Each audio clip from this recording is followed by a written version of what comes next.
I declare this to be an unlawful assembly.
Leaders arriving in Pittsburgh for the G20 summit are finding a city on lockdown.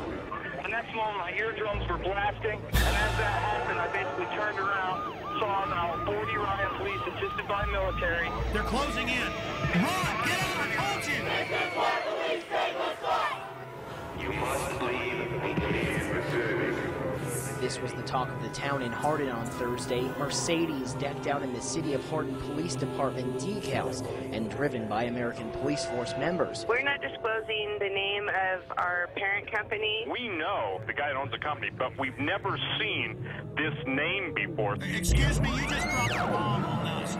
This is Red Dawn, foreign mercenary group admitted, driving around doing police work with Hardin Police next to their American Police Force logos. This is insane.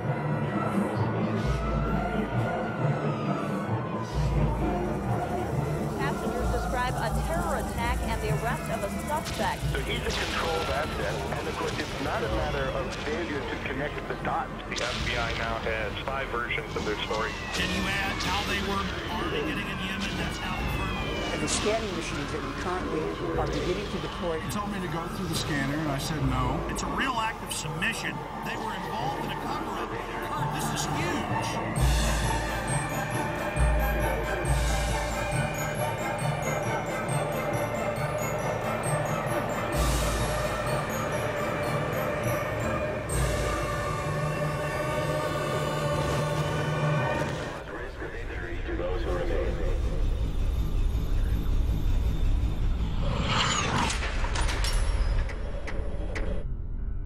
The Federal Emergency Management Agency coordinates the federal government's role in preparing for, preventing, mitigating the effects of, responding to, and recovering from all domestic disasters, whether natural or man-made, including acts of terror.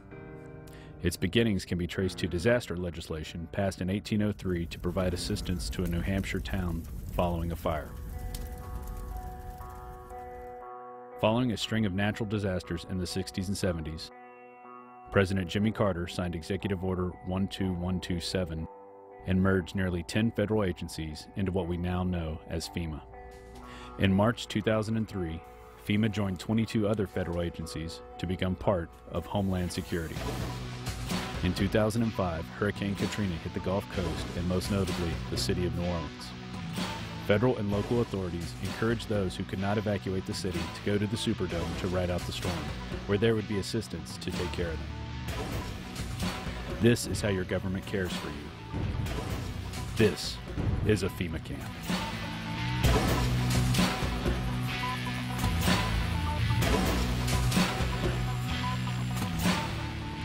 And that's all we're hearing about are the people in New Orleans. Those are the only ones that we're seeing on television are the scumbags who were left in New Orleans or who decided to stay in New Orleans, and they're getting all of the attention.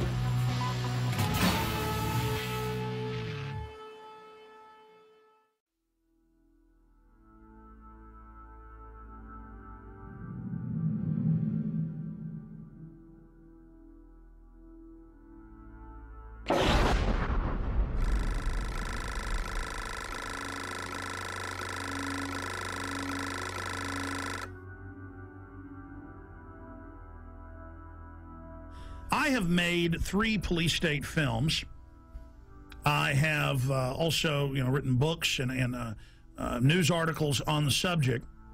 And the problem is when you cover FEMA camps is there's so much evidence, so many congressional hearings, so many news articles, so many documents. The problem is knowing where to start.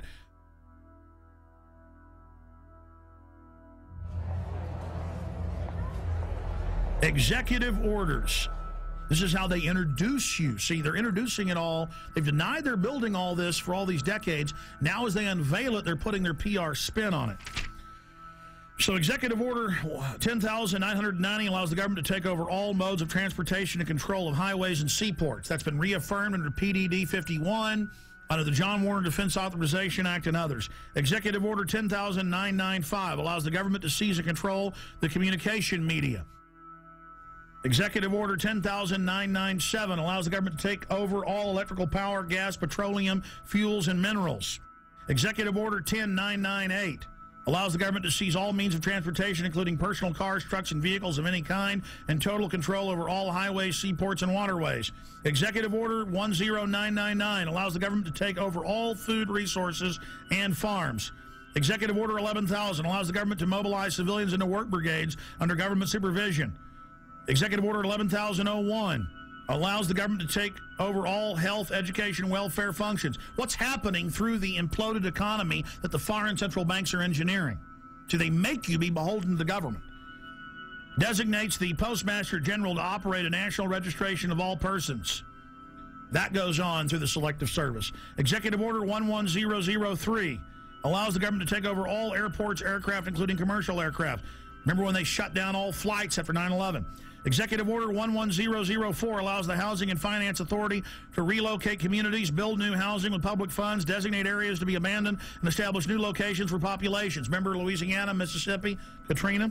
Brownie, you're doing a heck of a job. The FEMA director is working 24 hours.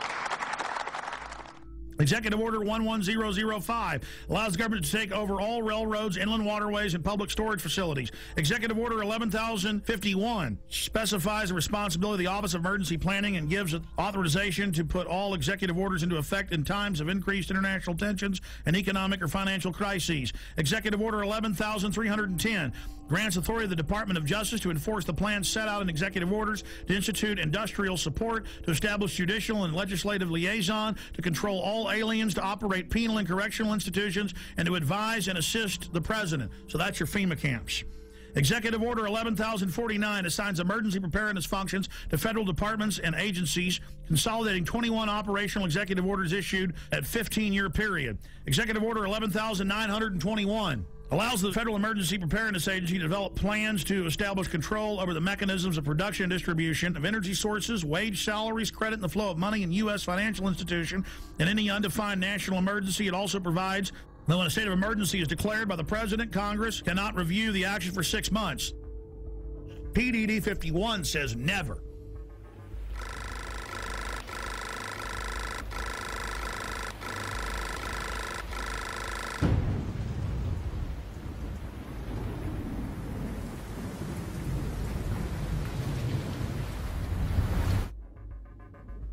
Up on screen are photocopies of the Miami Herald, and this goes back into the 1980s when they had congressional hearings dealing with shadow government and martial law. There's the headline, The Secret Government.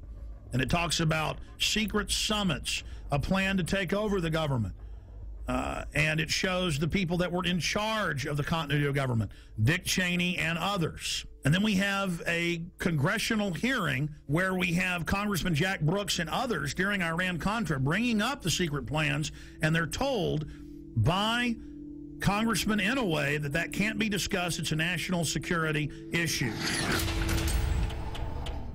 In the 1980s, the concentration camp program got a big boost. Colonel North, in your work at the NSC, were you not assigned at one time to work on plans for the continuity of government in the event of a major disaster? Mr. Chairman. I believe that question touches upon a highly sensitive and classified area, so may I request that you not touch upon that, sir.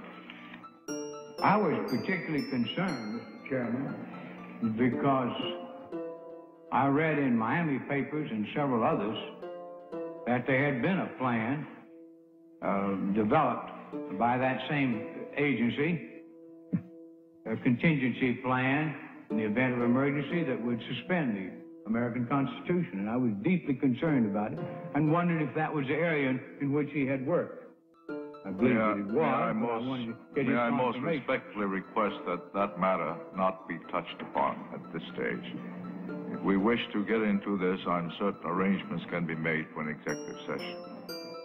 And tragically, the only member who got close was Jack Brooks, and he was stopped by the chairman.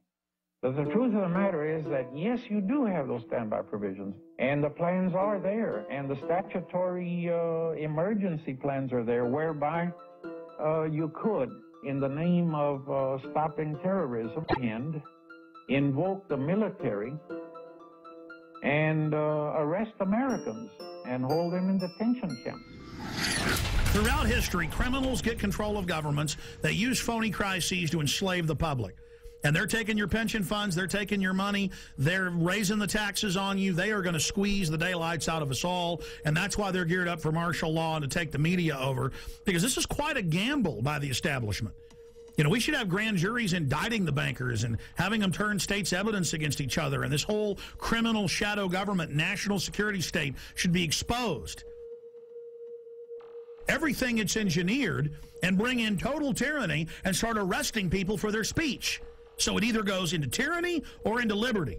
And believe me, folks, liberty is probably where it's going, because this tyranny is so horrible they've got planned.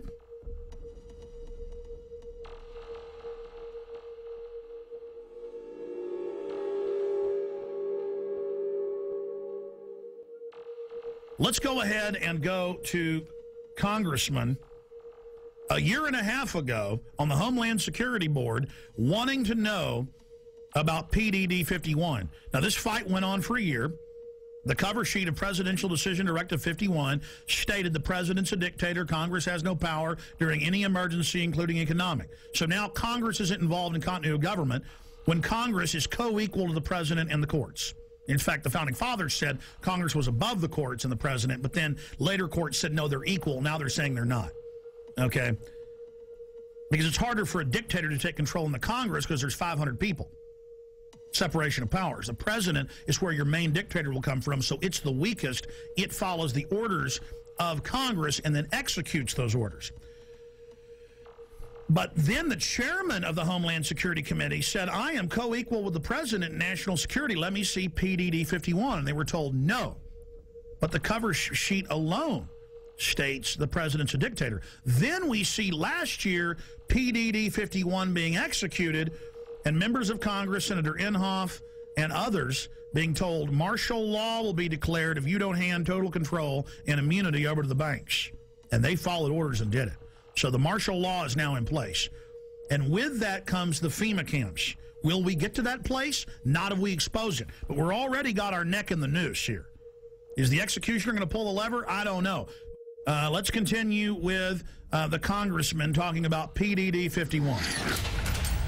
Most Americans would agree that it would be prudent to have a plan to provide for the continuity of government and the rule of law in case of a devastating terrorist attack or natural disaster. A plan that provide for the cooperation, the coordination, and continued functioning of all three branches of the government. The Bush administration tells us they have such a plan. They introduced a little sketchy public version that's clearly inadequate and doesn't really tell us what they have in mind. But they said, don't worry, there's a detailed classified version. But now they've denied the entire Homeland Security Committee of the United States House of Representatives access to their so-called detailed plan to provide for continuity of government. They say, trust us. Trust us, the people who brought us Katrina, to be competent in face of a disaster. Trust us, the people who brought us warrantless wiretapping and other excesses eroding our civil liberties. Trust us. Maybe the plan just really doesn't exist, and that's why they won't show it to us. I don't know. Or maybe there's something there that's outrageous. The American people need their elected representatives to review this plan for the continuity of government. All right, that's Congressman Peter DeFazio. Now, that was a year and a half ago. Mr. DeFazio, the cover sheet says the president's a dictator and that Congress has no authority over continuity of government. That's why they're now saying Congress can't see it, because they're declaring and executing that power. Now, we fast forward a year plus to October 3rd, and here is Congressman Sherman, who we interviewed here on air, other congressmen we interviewed, and Senator Inhofe, saying they marched in and told them martial law will be declared if you don't do this. So we go from the 80s to where don't talk about the martial law plans and the FEMA camps.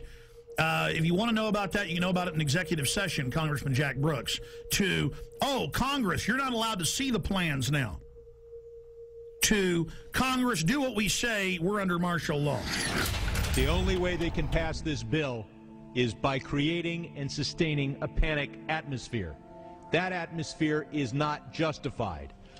Many of us were told in private conversations that if we voted against this bill on Monday, that the sky would fall, the market would drop 2,000 or 3,000 points the first day, another couple thousand the second day, and a few members were even told that there would be martial law in America if we voted no. That's what I call fear-mongering. So we have the congressman on with us. We only have him for 5 minutes, 6 minutes. Congressman Brad Sherman, thank you for coming on, sir. Good to be with you. You know, Wall Street used these panic tactics to get us to pass this $700 billion, well, what the bill really is $700 billion in unmarked bills. They said the market would drop by 4,000 points, blood would flow in the streets, and lions would be devouring children in the parks of Los Angeles. Now that the bill is passed, our economy is still going to be very bad. The bailout money so far has been set aside to buy shares in banks, $250 billion, $40 billion to AIG, and $60 billion yet to be committed, leaving the remaining $350 billion for future use. We've got to do everything we can to focus people's attention on this bill as it's carried out, because it allows Paulson to go up to Wall Street. He can give money to one firm. He cannot return phone calls from another firm. He can he can, if he wants, finds out which firms are donating to the 527 organizations, which take secret contributions and then make political advertising. He can look at the RNC donor list. He can do anything he wants. Let's go back to what you said on the floor in the last 24 hours about members of Congress, and I've talked to some, they're afraid to even come on and talk about it, being told there will be martial law in America and we'll just do this with or without you if you don't do this. That is incredible, and I just had the former head of the Treasury on earlier, Dr. Paul Craig Roberts from Reagan, had a policy saying that this gives them economic martial law. Is that not terrorism? Is not the definition to threaten harm or carry out harm for a political aim, sir? Well, but keep in mind, we passed the bill, and I'm told the market is down. Sir, here's the $64 million question. You and other members of Congress say, yeah, well, there were some people threatening martial law, but we don't think they meant it. They were just trying to fearmonger, which I call terrorism, into it. That's a huge issue. Specifically, sir, we need to know names. Who told you that they were told that martial law and blood in the streets, as you said, would happen? Private conversations between members on the floor, you really can't reveal without the permission of the other party. I understand, but were there arm twisters coming up, or were they scared? I mean, how was it said specifically? What we have to do is expose those circumstances where we're bailing out a particular firm, and how many of the executives at that firm are continuing to make $1 million a year, $5 million a year, $20 million a year. There's going to be a lot of information that is not public, and it's going to take investigative reporters to find out things that congressmen can't find out and that the public is not going to be aware of. I have to go right now, but it's been a pleasure being with you.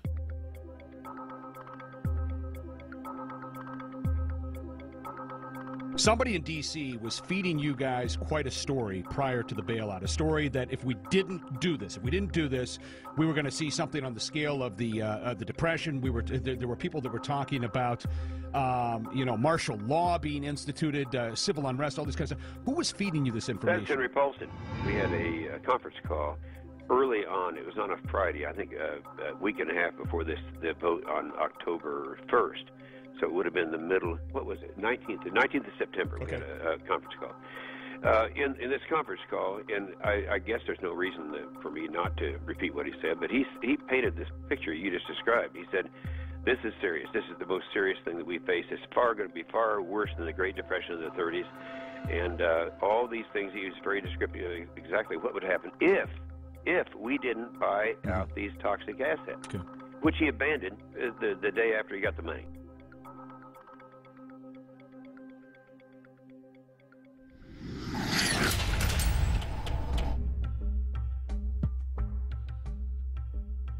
Okay, here's our top story. Obama signed this 7 days ago on January 11th, 2010. And I spent a few days reading over it, checking the U.S. code, checking the laws that it mentions, and it ties into Presidential Decision Directive 51, signed by Bush. And remember, Congress wanted to get the full Presidential Decision Directive and accompanying executive order. Would be prudent to have a plan to provide for the continuity of government and the rule of law in case of a devastating terrorist attack. The Bush administration tells us they have such a plan. But now they've denied the entire Homeland Security Committee of the United States House of Representatives. And Bush declared national security and wouldn't even let Homeland Security Committee, which is supposedly co-equal with the president, wouldn't even let them have access to it. But the cover sheet stated that for any emergency, including economic, anywhere in the world, that the executive is over the legislative and judicial, over the courts, over the Congress, which is unconstitutional. It's supposed to have separation of powers. The people aren't supposed to be divided, what the government always tries to do. The government's supposed to be divided so that you can't ever get a dictatorship. Well, this is what the founders said. This is what America is. It's why we love the Declaration of Independence and the Constitution and the Bill of Rights. So President Bush signed this national security directive. And it says the continuity of government program will enhance the credibility of our national security posture and enable more rapid, effective response and recovery. And it goes on. The catastrophic emergency means any incident, regardless of location in the world, that results in extraordinary levels of mass casualties, damages, or disruption severely affecting the U.S. population, infrastructure, environment, economy, or government functions. And under this, the president is over the governors, he's over the legislatures of the states, he's over the Congress, and Congress has no authority. And then Congress asked for the full secret document, and it's still classified to this day. Obama has continued breaking his promise of transparency and has not released the full text of this, another memorandum. Connected into this is his new announcement. His new announcement. He is creating, with this executive order titled Establishment of the Council of Governors, it says here in the document that they are taking the governors, the states, the police forces, everything under the control of NORTHCOM, that's the Pentagon, and Homeland Security. But don't worry, the states have their say. The president is going to appoint the 10 members. 5 governors from the Republican and 5 governors from the Democrats. Kind of like Bush called the 9/11 Commission independent when he appointed it, or Janet Reno appointed her own Waco investigation team. This would be like Hitler appointing his own Nuremberg judges. I mean, or Al Capone at his own court case. I mean, it's just absolutely ridiculous. And there it is at whitehouse.gov, the executive order for anyone that wishes to see that for themselves. Separately, I have the RAND Corporation's plan that they put out last year. And this plan, the Stability Police Force of the United States, justification, options for creating U.S. capabilities. This has already been implemented covertly in the last 15 years. But now they're just being open about it. And it has all the maps here of how Stability Police Force headquarters to run your local city. They have systems for medium-sized police forces, large police forces. They have the stability unit for small police units. Again, Communist Russia had this. Communist China has this. Russian news is freaking out, saying America gets its own Politburo. On the Richter scale of tyranny, this is about a 10. And it goes back, because now all these conservative groups are going, oh my gosh, it's martial law. Oh my gosh, Obama's having a big power grab. And yes, he is. But Obama is just the teleprompter reading minion or frontman, just like Bush was. He's just better than Bush was at it. It is the system that's doing this. Big central banks threatened martial law in early October of 2008. Give the trillions, not 700 billion, but trillions of dollars. The overriding issue is we are under martial law right now. In 1986, under Rex 84, they opened 12 secret Army camps to test if they could keep them secret while they held federal. Now they hold state prisoners as well.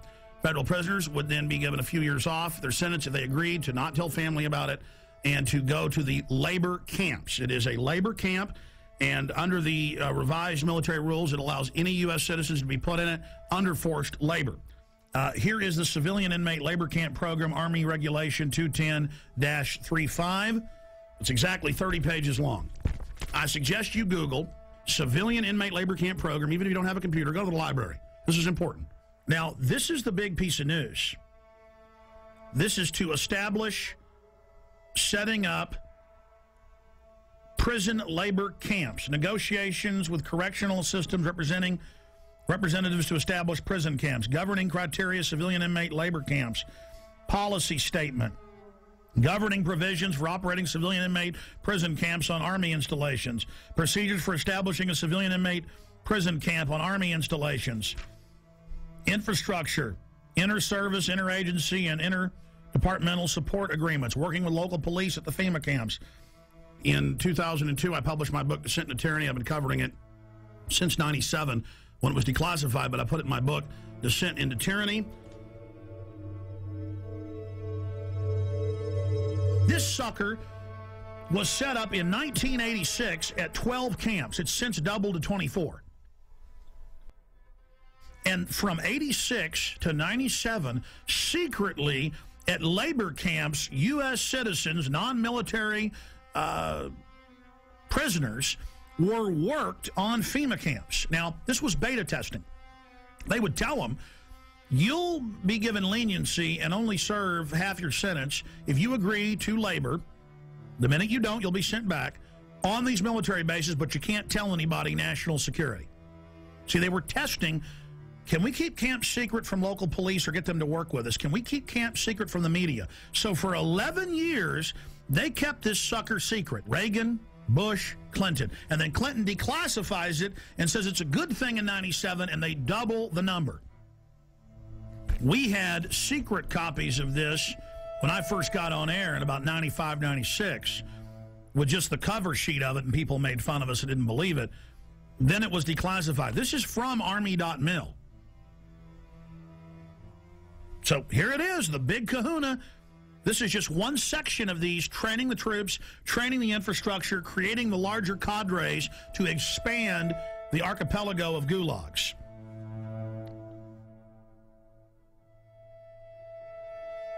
New legislation authorizes FEMA camps in the United States. And it says 6 major camps across the country with hundreds of sub-region camps. Now, if you watch my films and read the documents we put out, that's exactly what we said the camps are and how they operate, because we reverse engineered all this. The camps are already built. It's when they want to openly announce they're doing it that they then pass a law. And they say, oh, all these shut down military bases that they've been keeping refurbished and putting barbed wire facing in and putting in showers and bunks, and we knew that those were to be the FEMA camps, because in the FEMA documents and the congressional leaks and from people that worked at the camps, we knew, and we would list the camps. Then we noticed when it was declassified in '97 that the very camps that had been, quote, decommissioned under the base closure, because they'd said back in the 80s under Rex 84 they were going to use the camps in Congress. So we said, you want to know where the camps are? They're old military bases, and they're old POW camps from Italians, Germans, and Japanese. Guess what's in here? Guess what's in the bill? They've reintroduced the National Compulsory Service under H.R. 1444. It says for mandatory national service. Defense Department announces civilian expeditionary workforce in Pentagon Directive 1404.10. It says management retains the authority to direct and assign civilian employees either voluntarily or involuntarily or on an unexpected basis to accomplish DOD mission. So, see, they're saying they're going to create a 7 million man. That was in the New York Times. The Congress said. I kept saying 1 million because Obama said as big as our army, as big as the military. That'd be 1 million people. They say 7 million now, and that they're going to draft you into this, and they'll decide. No more draft boards if you stay here or if you go overseas.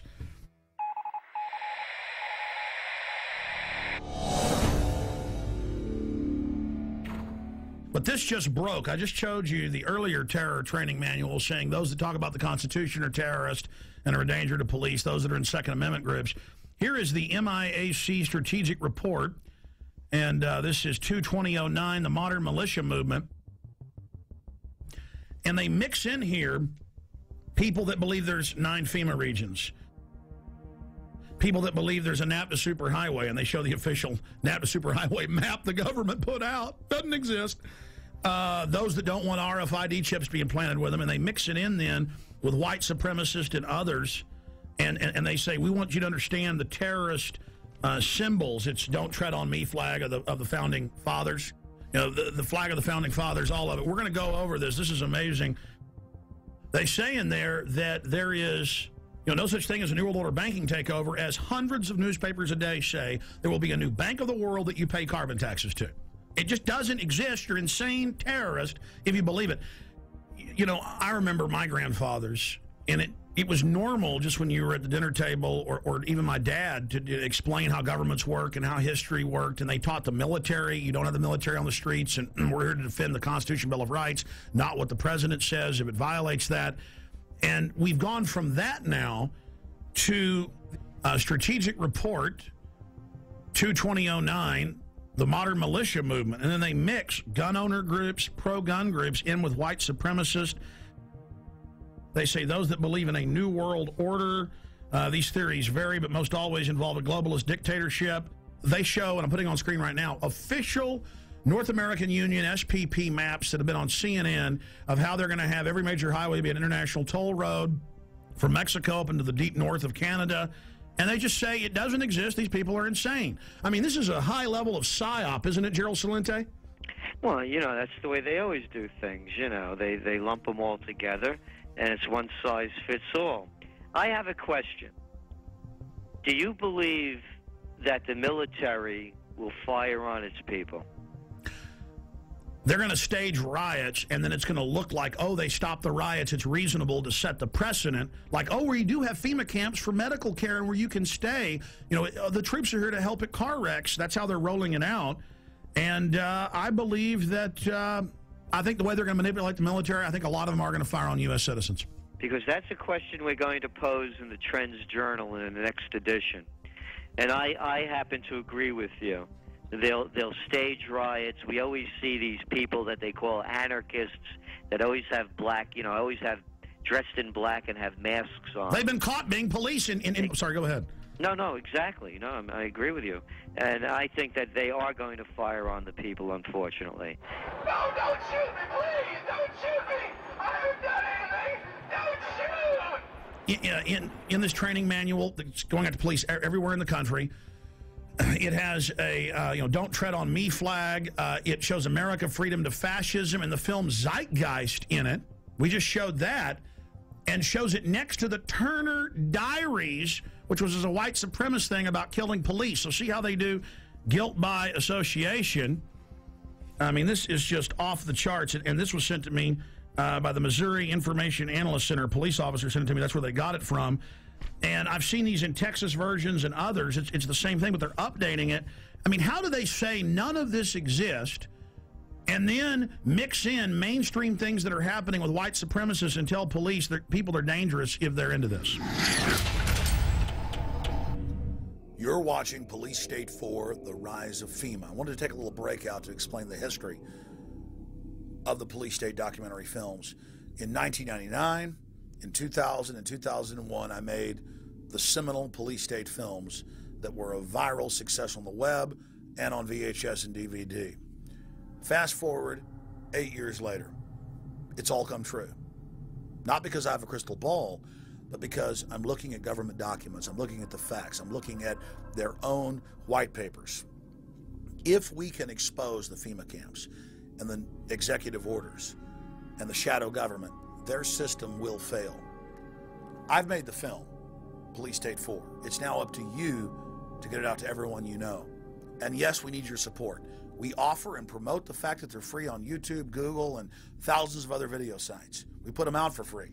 But we do ask you to give us the seed money, the support to run our websites, to do the syndicated radio show, and to make future films. So if you want this documentary in the best quality available and to have the expanded extras, please visit Infowars.com and purchase Police State 4, The Rise of FEMA. You can call toll-free, 888-253-3139. You can visit Infowars.com or PrisonPlanet.com. If it hasn't been blocked in your country yet, many have. You can also write to us at Infowars, P.O. Box 19549, Austin, Texas 78760. PrisonPlanet.tv is a better tool than ever in the info war. Over 6 years of my radio and TV shows, all my films in super high quality, my book, Paul Watson's book, all there, 15 cents a day. Your support of PrisonPlanet.tv empowers the resistance to unlock minds worldwide. The destiny of Police State 4, The Rise of FEMA is in your hands. I'm asking all of you to have public viewings, to make copies, and to give to everyone you know. The power of humanity and the human spirit is unstoppable if you'll simply unleash it, if you'll simply take action and turn it loose. I salute you all. Good evening, my fellow Americans. We have been compelled to create a permanent armaments industry of vast proportion. We annually spend on military security alone more than the net income of all United States corporations. We recognize the imperative need for this development, yet we must not fail to comprehend its grave implications.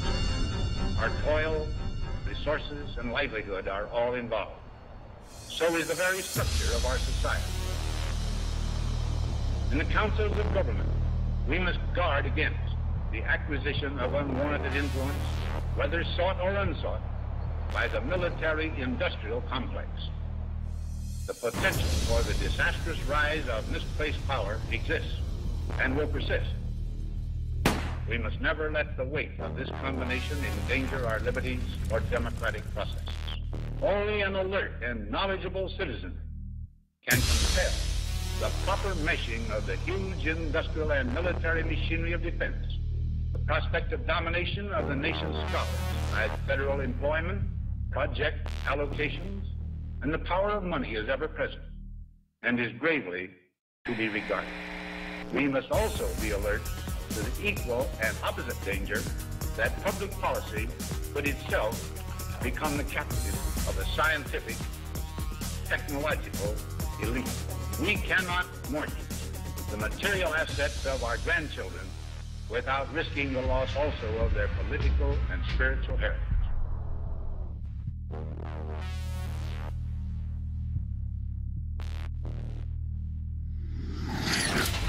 Well, I think terrorism is being practiced on the residents of the city of Oakland because many of the retired teachers, retired military people have informed me that they understand what's going on, and it's not anything that relates to humanitarian training whatsoever. This is a psychological, as we in the research community say, this is a psyops. They're preparing people for what is coming, not what is being presented today. So you're saying they're preparing people to accept it with incrementalism? That is correct. Like the old frog example. You know, you put the frog in the water and you just gradually continue to raise the heat on the water until the frog is cooked. And that's the way it works. The problem is that the local people in general, just will not take their heads out of the sand. I'm going to tell everyone I can, listen, we have a serious problem. And it's called a police state. It's called a police state.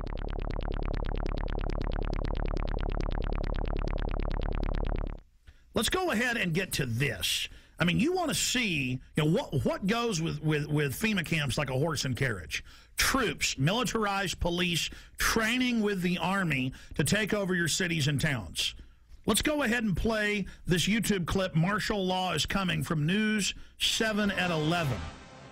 The scenario was a fake, but the pepper spray and billy clubs used to break up this riot were definitely real. Good evening, I'm Miranda Stevens. Whether it's terrorism, riots, or any major disaster, local agencies will be the first to respond. That's why Roanoke City wants its disaster training to be as real as possible. Jeremy Butterfield has more. It's supposed to look like a riot, and the scene at William Fleming High School had all the elements. I'm one of the rioters that the guard and the police force had to take down and arrest, and did very successfully. In this scenario, everyone has a role to play. The rioters were ready to fight back as Roanoke Police, Roanoke Fire, local National Guard troops, and members of the Virginia Defense Force secured perimeters and moved in to make the arrests. Prior to 9/11, these organizations couldn't communicate and did not work together. They worked to support each other, but not together. And with the recent events of the last 3 to 5 years, we've become very good at working together, which is very important. Of course, these weren't real rioters. The rebels in T-shirts were all members of one of the participating agencies, but you couldn't tell that during the exercise. If you weren't protected by an orange vest signifying you as an observer, you were in danger of being hit by eggs, bottles, billy clubs, or even the occasional well-placed round from a sniper.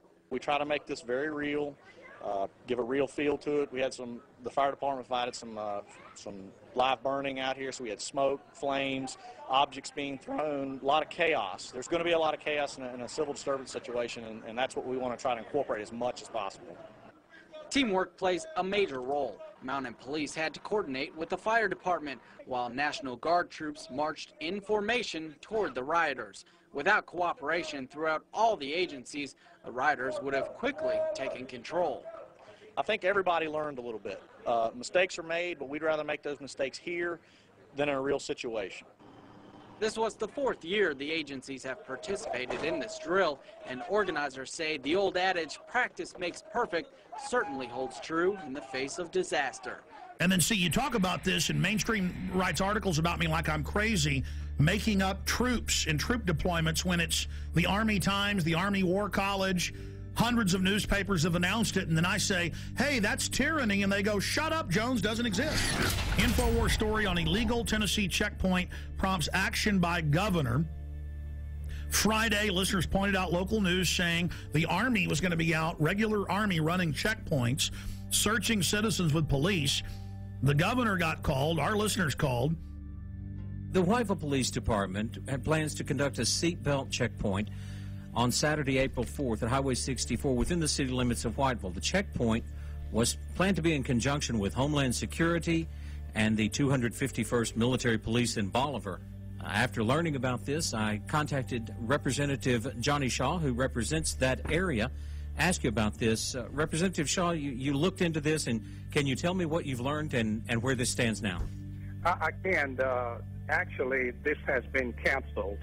Some calls were made to the governor's office about this on earlier today, this Friday, and of course the governor just simply said, I don't need another headache. It was a bad idea in the first place. I mean, during this climate, in this day and time which we live, can you imagine the Army stopping you for a seatbelt check? You know. We'll follow up with you on that, sir, and find out what steps are taken to protect, to see that something like this the public is notified in the future. Definitely we will, because the public should have been notified if it was going to happen, and I'm going to make sure that I call all of the local authorities and ask them not to do this anymore, but if they should even attempt to make sure that they contact people like myself and make sure that people are notified as to what is going to happen. Representative John Shaw just joins us for a few minutes, representative from Tennessee, District 80. Sir, thank you for coming on with us. Sure, you're welcome. Thank you for having me, Alex. You bet. Now, we played the clip earlier of you on a local news station talking about Army checkpoints. The governor found out, thanks to you and others, and canceled it. Can you just in a nutshell tell us exactly, specifically what was going on? Yes, I can. First of all, I have got to check. Now, I don't have concrete facts, but I don't think the military has, first of all, any jurisdiction to be checking seatbelts. When you look at the fact of a military unit being out, your daughter, my wife, or someone driving through a roadblock with all of these local officials, the Army and everybody out there, I think it's just going to scare people to death. I think our local and state officials have the staff when needed to check seat belts, to do a seatbelt check without the Army getting involved. And I just don't think it's a good idea. Well, obviously, sir, I don't know if you've heard, but yes, it still violates posse comitatus. They haven't completely removed that 1878 law. We know in Mexico and communist China they have troops on the streets. This is a sign of a banana republic, of a third world police state, so that we don't want that. But the larger issue here is that they've announced Homeland Security wants to put 20,000 regular Army troops to patrol America. The Naval War College, the Army War College has said their new job will be engaging us, combat with the American people to stop an insurrection against the banks. So, A, are you aware of that? B, can you tell us specifically what units, why the Army was going to be out running checkpoints? Well, I got this news late on Friday, and when I got the news, I immediately jumped on it to try to call some local authorities that I knew first to see what was going on. And when I made the call, I found out at that point in time that the governor had already made the decision to cancel this, and which I was very proud of that.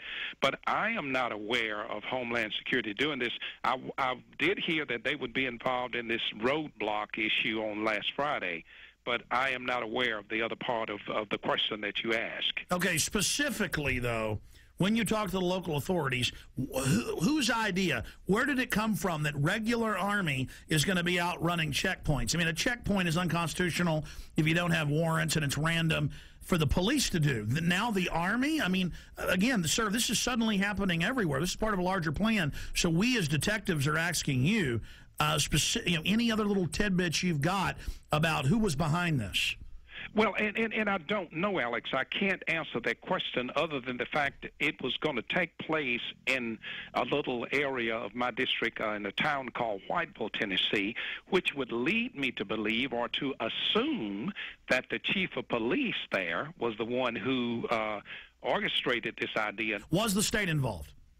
Not to my knowledge at all. Okay, so the governor had to say no. So this is what we always see. The Army then probably approached some locals as part of their covert acclimation program. And State Representative Johnny Shaw, we appreciate you speaking out against this. We appreciate the governor saying no to this. Can you, just in closing, speak to why you were concerned about it and against it? Well, again, I was concerned because I think in this economic climate, or in this climate that we are in, well, can you imagine your wife, your daughter, my wife or daughter, even son driving up to a checkpoint with Homeland Security, the military police, the state police, if they were involved, and then, of course, all of your local authorities, it's going to make someone think something bad has happened in the community, and I just don't think this is a good idea. I think it would have been a scare tactic that would have been hard for some of our citizens to get over, or maybe some of our senior citizens, and I'm totally against this kind of a tactic, and I'm going to do my best as a state representative to see that this does not happen again in my district and hopefully nowhere in the state of Tennessee.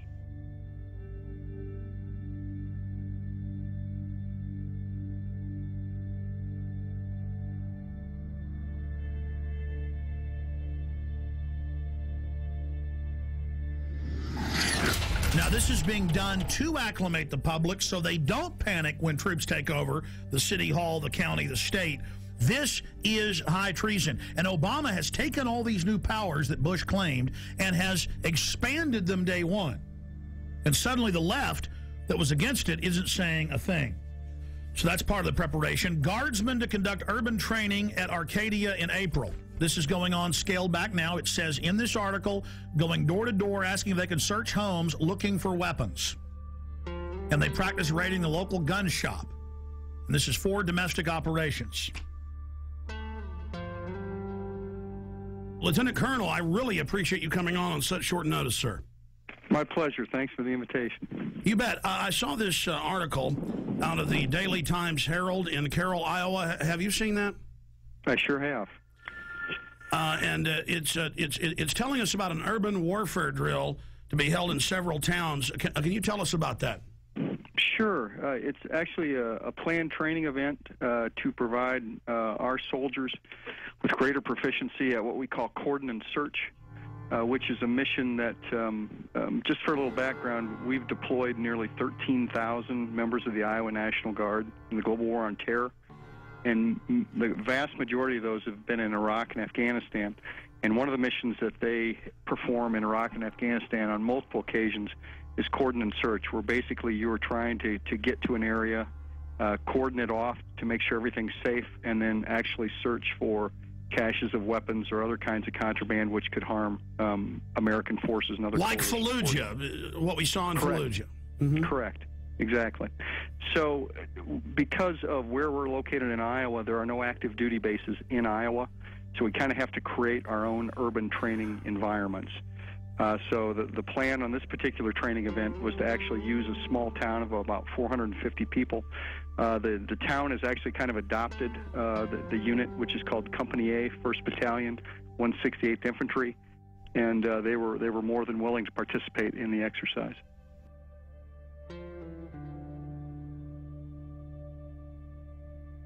Going through this article, I mean, explaining exactly what they're going to do door to door with the houses, what the checkpoints are going to be simulating. Sure. When you're talking about cordon and search operations, you've got several different rings of security that you've got to provide in a particular area. And then it's important that people are treated respectfully as you go house to house, as you're looking for certain items, particularly in our experience in Afghanistan and Iraq, looking for weapon caches, whether those have AK-47s, RPGs, rocket-propelled grenades, that is, any kind of ammunition or any kind of improvised explosive devices, et cetera, et cetera. And our job, when we go on a cordon search, is to locate those kinds of items. And then there might also be persons of interest that we're interested in that coalition forces want to talk to or apprehend. Well, let's just boil it down to this. I have video of Army and Marines with role players screaming, "I'm an American, please don't put me in the camp," and the military training to confiscate their firearms. I mean, certainly you've heard the Army Times and the new directive from Secretary of Defense Robert Gates that they will use the National Guard under federal control for civil insurrection. Are you saying you're not aware of that? No, I'm certainly aware of that, absolutely. But I think you have to look at the role of the National Guard historically. Is that historically we are used in states for disasters overwhelmingly. And our job is to, number one, be ready for our mission federally, which is to go to war.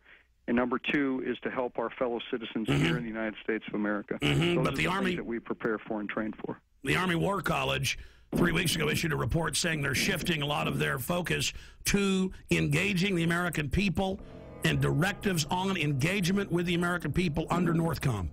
Well, you got to remember that the National Guard, 99% of the time, if you're talking about peacetime, belongs to the state in which they are located. Only on occasion do they become federalized. One of those examples, of course, is being mobilized and deployed to go to war or peacekeeping or other kinds of federalized missions. But other than that, the National Guard generally in peacetime belongs to the governor of that state. Well, you're pretty informed on all these issues. Obviously, you're right in the middle of it. Did you hear about the mainstream news articles about Marines in California and other places helping at DWI checkpoints with citizens? Would that violate posse comitatus? I'm not aware of that. With respect to active duty military, that's called Title 10 when you're on active duty, and they're not allowed to participate in certain kinds of operations under the Posse Comitatus Act. Does that sound like freedom to you all over the country to have the National Guard at big events like at the Kentucky Derby and the Super Bowl searching bags? Well, I think if you're talking about keeping Americans safe, it's our job to do whatever we can to help them with that. And if our job happens to be to detect weapons of mass destruction or other kinds of things that could harm a great deal of people, that's what we do. Now, here's your Pentagon Channel report. The Kentucky National Guard was part of the massive security force required for this weekend's Kentucky Derby. Officials say that 360 Guard members were on hand at Churchill Downs to help support law enforcement efforts for the first leg of horse racing's Triple Crown. Now, the troops took care of crowd and traffic control, provided 3 choppers and crews for aviation support. Officials at the track said that more than 150,000 fans turned out for the race. Police only had to make 44 arrests. International media, government staffers, and protesters. Thousands of them, all waiting for the G20 summit to begin. World leaders arriving in Pittsburgh for the G20 summit are finding a city on lockdown and already hit by violence. By order of the City of Pittsburgh Chief Police, I hereby declare this to be an unlawful assembly. I order all those assembled to immediately disperse. The G20 basically represent the largest nations which participate in the Western banking cartel, which I feel is behind a lot of the pain, anguish, and misery that exists in our world today.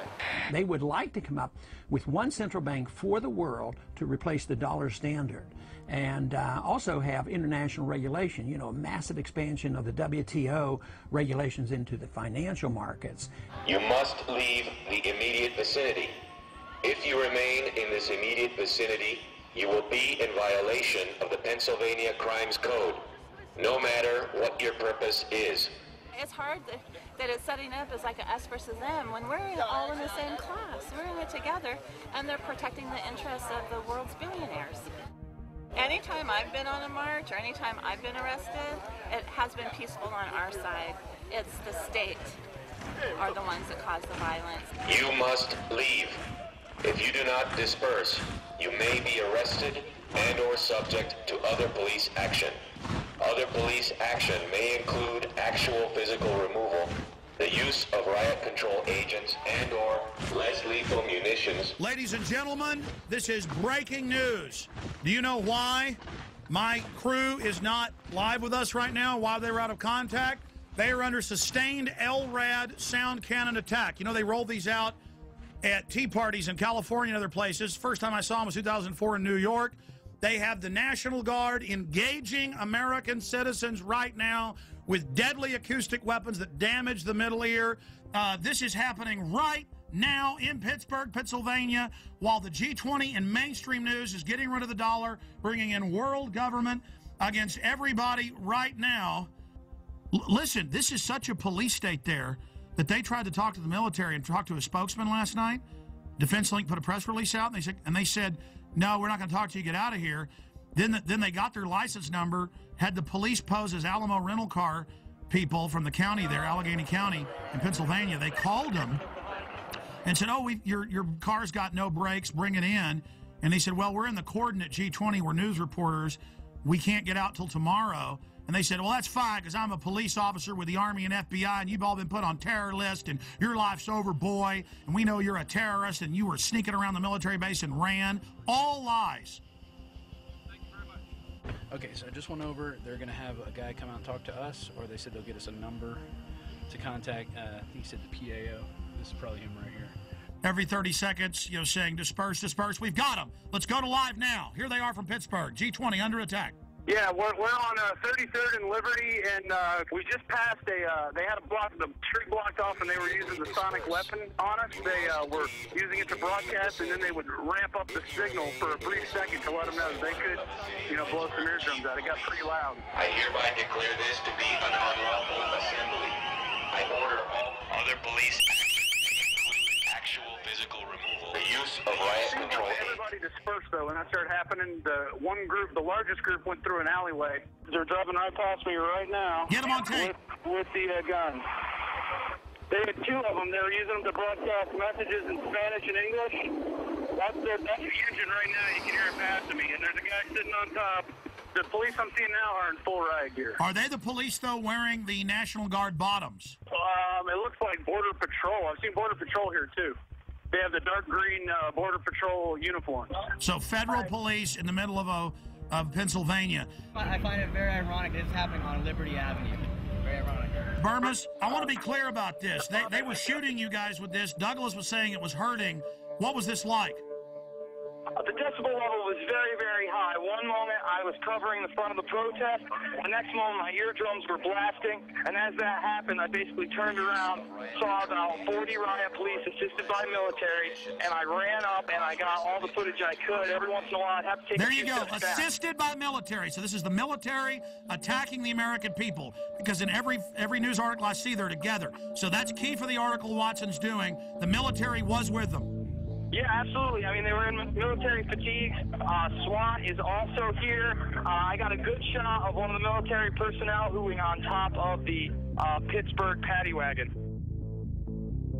Basically, most of the Humvees in the military were cordoning off at checkpoints on Main Street in the main city of Pittsburgh. They were in full military fatigues. I mean, these weren't just the pants; they were the tops. There's no doubt that there's military here, Alex. I approached them. I asked them what their mission was. What's the mission? You can't say? Sir, what would you have to say to critics that say this is a violation of Posse Comitatus? I'd say that you need to talk to my PAO. You know what Posse Comitatus is? No. No? Separation of military and police? Be the first military guy to tell me what it is. I've asked about a dozen today. No, but nothing, right? And it was the standard boilerplate answer of, we're just following orders. We're just here to support law enforcement. That's all we know. We're here to protect United States citizens' rights to a peaceful protest. Unbelievable. Global leaders meeting openly in mainstream news to get rid of the dollar and bring in, quote, global governance. This is the end of our country, and the police and the military are acting like people that don't like it are pure scum and terrorists because the DHS has trained them to do that. Here come the anarchist staging. Here they come right now. They just grabbed the dumpster. They're flipping it over. Video it. I got it on tape right now. I don't want to put you in danger, Jason, but if you follow that stinking Fed, is it a big guy? It was 3 people, and of course they had masks on, Alex. Briefly, tell folks about last night. You guys pull up to the gate. You asked to talk to the public information officer. They called the police and lied and said that you were sneaking around. Yes, sir. How's it going? We were responding to a news story that the National Guard was going to be masked to go into Pittsburgh. And can we get a comment on that? Sorry, we can't make any comments, sir. Do you have a press guy we can talk to? Yeah. We then pulled off to the side of the road where they instructed us to. We waited around 15 or 20 minutes. A representative came back. Immediately, he was hostile towards us. He did not like our credentials. Hey, guys. Hey, good evening, sir. What's up? Look how you're How you doing? My name's Rob. Okay. We're out of Austin, Texas, Channel 10. Okay, can I see your credentials? We tried to get as much information as we could. He refused to answer our questions, so then Rob asked him for his information and where we could contact him tomorrow if we could get a word with him. He then gave it, and we left. Speech, freelance reporter. Yes, sir. Okay, so what are you looking for? Well, we're following up on a report that we got, and it's that we read. It said there's 2,500 troops that are going to be deployed into Pittsburgh for the G20 for security. Once again, do you have? I'd like to talk to your editor. I'm more than willing to do this. So you got somebody back at the station I can talk to? You guys have credentials for the G20? I can't. The middle of the night, you come here tomorrow. We'll see what we can accommodate you. We're not going to. I mean, we only got a few questions, man. Yeah, we just have like 4 questions. The answer is no. I'm not going to comment. No, I'm not. That's okay. We're going to deny the interview. If you get some credentials, you get some that I can work with, I'll do the interview. We didn't run away from anything. By the time that we had left, turned around, and exited the main military facility, there was another car parked on the other side of the road, waited for us to pass, followed us for an exit, then got off. And then we were shocked when Douglas got a call trying to entrap him and have us go return our rental car for quote-unquote 2 more free days. When we didn't fall for that, he then came clean and said he was actually military personnel, and he wanted to know whether or not we were terrorists, Alex. And then he told Douglas, you're on a list now, pal, for the rest of your life. Yeah, he did. With pleasure. You ran from them. Is that true? Absolutely not. Can I have your name and number so we can call you tomorrow? Sure. Okay. 17821. Chris Cleaver. All right, thank you. Okay? Thank you. I need all info warriors, anyone in the Northeast, anybody in the Midwest, to go to Pittsburgh now with video cameras. The troops are bought and paid for by offshore banks. The Republic is falling right now. They are openly destroying our precious Republic right now. They are openly bringing in martial law. They have troops deploying in every major city. This is just another beta test. We need everybody to go to Pittsburgh who loves this country. Come with cameras, radio host. Everybody needs to get there and needs to expose these people. And we need people to follow the anarchists. They're going to go back to military installations. It's happened in every case. We proved it in Denver. We proved it in Ottawa. We proved it in Seattle. We proved it in London. We proved it in Genoa. We prove it every time.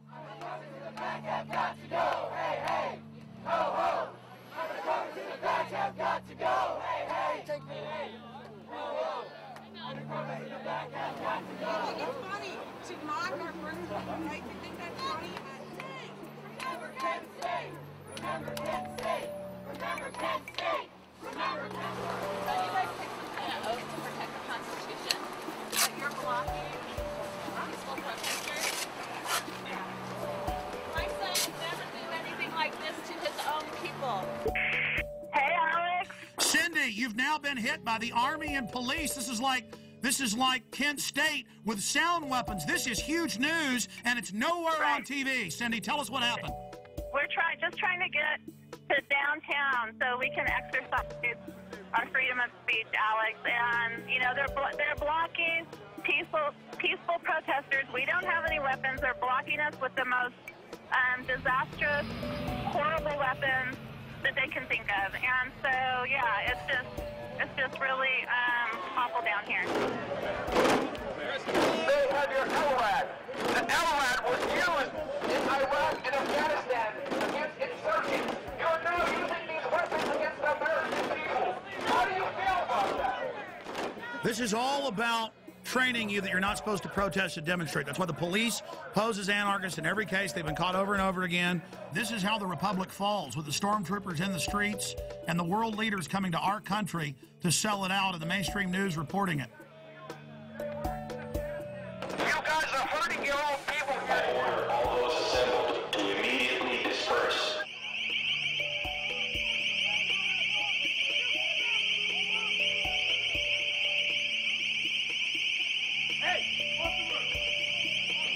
Cindy, did you know they're openly announcing the formation of a world government at this meeting? Yes, I know they are. The head of the EU even spoke out against it, Klaus, at the UN yesterday, and they're openly announcing the end of the dollar. Those troops don't know that their whole savings and their whole family future is gone, and there they are with pleasure, guarding the very government that is illegitimate and criminal. The troops are out here. There are our brothers and sisters. There are sons and daughters, and there are mothers and fathers. And they're turning their guns on us. They're turning their weapons on us, where we really should be marching to the G20 and arresting those guys. Here they come again with their LRAD, Alex. They're coming with it. They have us blocked in. There's nowhere for us to go. This is what police state looks like. By order of the City of Pittsburgh Chief of Police, I hereby declare this to be an unlawful assembly. I order all those assembled to immediately disperse. You must leave the immediate vicinity. That's what the If you remain in this immediate vicinity, you will be in violation. Burmis, yes, sir. Did you say that the protesters are turned around because they're blocked in? Yes, they are blocked in. Run! Get out! I told you! Go down the side street, get the hell out of there, they're gonna get you! Get out of there right now! By order of the chief of police, clear this area, or you are subject to arrest. Jason, are you there?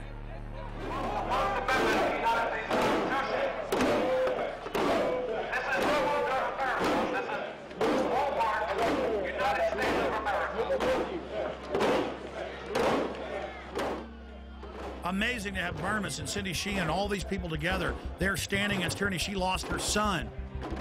And the military will follow orders, and that's all this is. And there are the bankers openly setting up world government, bankrupting us by design. It's really happening. Well, here's the Examiner newspaper reporting on these sound weapons at the Tea Parties. It says both town halls took place without incident. However, the use of military device concerned San Diegans. The LRAD crowd control is primarily used in Iraq to control insurgents and can cause serious and lasting harm to humans. And they admit this. I mean, this is just outrageous. Other police action may include actual physical removal, the use of riot control agents and/or less lethal munitions, which could cause risk of injury to those who remain. You must leave.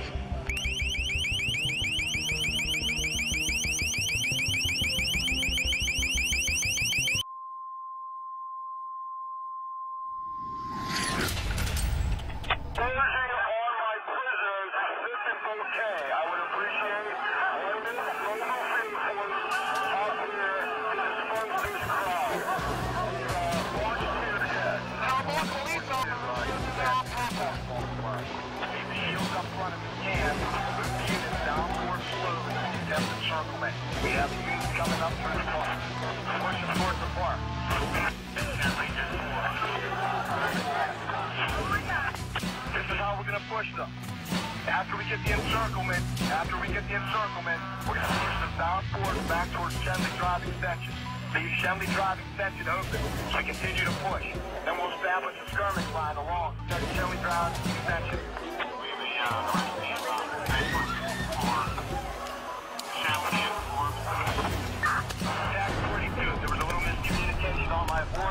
But now we're attempting a encirclement in the park.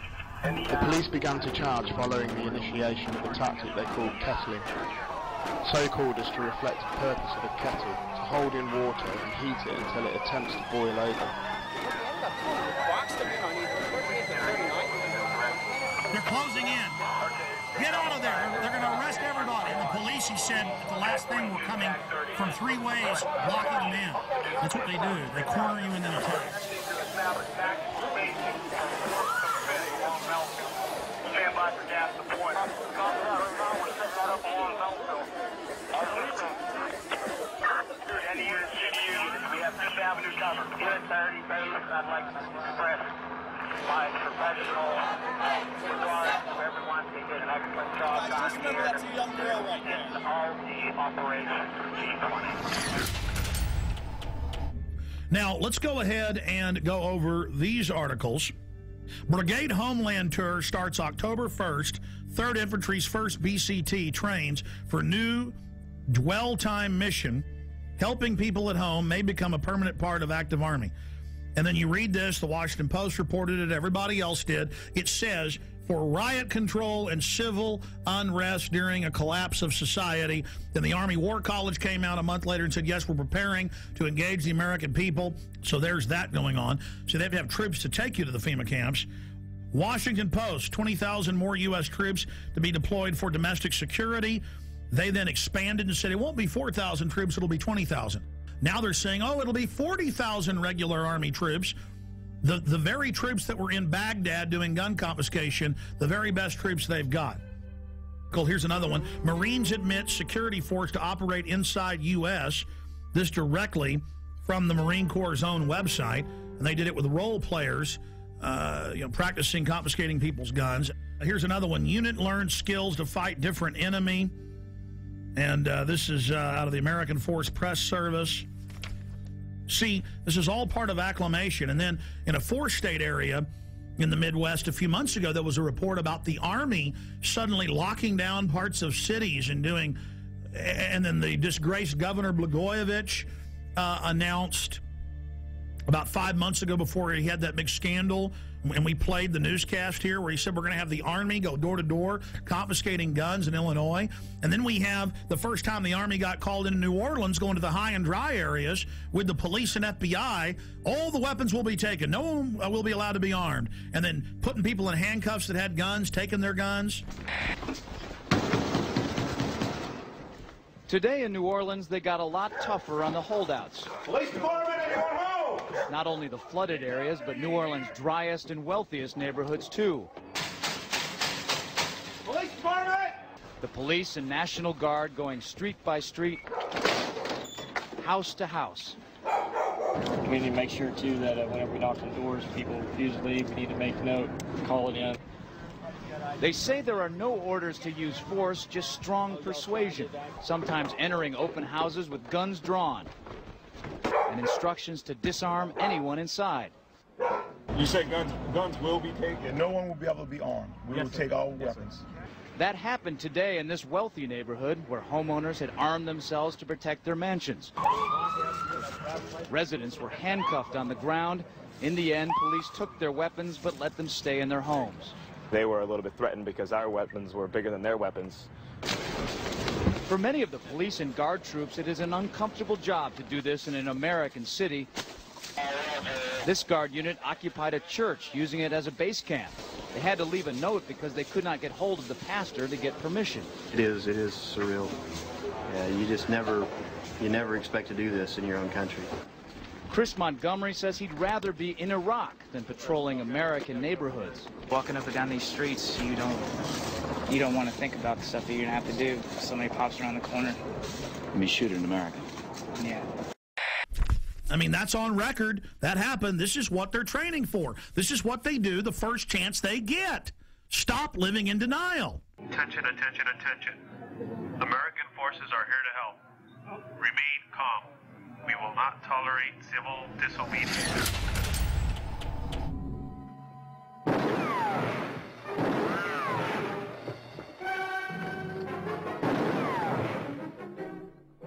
Throw the gun away, Mr. Randall. Go on, throw it. No tricks, mister.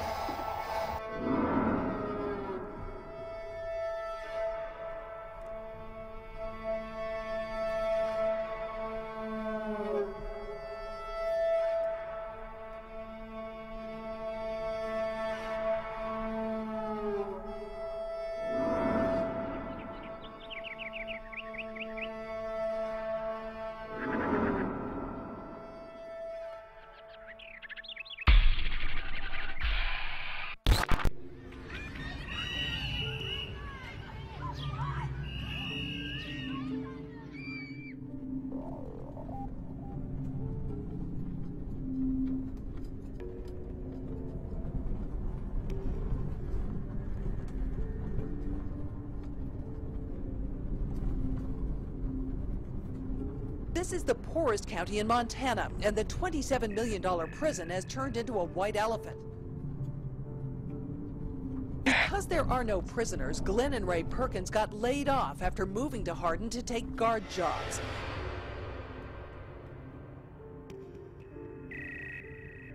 When I went to the door, there were two cops standing with their hands on their guns. I've lived in the same town for 26 years. We got 90 and 94 sitting right over here where they intersect, which is a perfect place for a checkpoint. I noticed that they got these mobile checkpoint stations. There's a lot of secrecy going on. I'm concerned about the legitimacy of who they are. Nothing is square in this whole deal.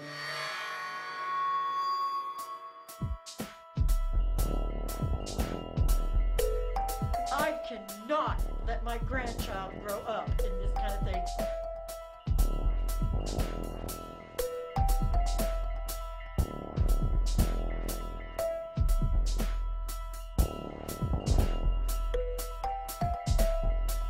And its main focus is to bring prisoners and jobs to Hardin. We've got a beautiful, beautiful facility here. Becky, it's time to get straight with us now. We need to know these things. I think the people of Hardin need to know this. Becky shared her pay package. I don't know what she made as a reporter for the Gazette, but I know it wasn't much. But here, she's getting paid $60,000 a year, plus a house, plus a Mercedes. I don't understand who this company is and why they... Follow the money. Where were they 2 years ago? Follow the money. That's all I have to say. Where were they before the ground broke? Follow the money. And its main focus is to bring prisoners and jobs to Hardin. Think it's mysterious at all? It probably is to those that don't know what's going on. Carrie Smith is the wife of Two Rivers Authority Executive Director Greg Smith, who was recently placed on administrative leave. Well, members of the American Police Force showed up in Hardin yesterday, driving vehicles with Hardin Police written on them. As Color 8's Nick Law reports, it created quite a stir, especially because Hardin doesn't have a city police department. This was the talk of the town in Hardin on Thursday. Mercedes decked out in the City of Hardin Police Department decals and driven by American Police Force members. Two Rivers Authority officials say having APF patrol the streets was never part of their agenda.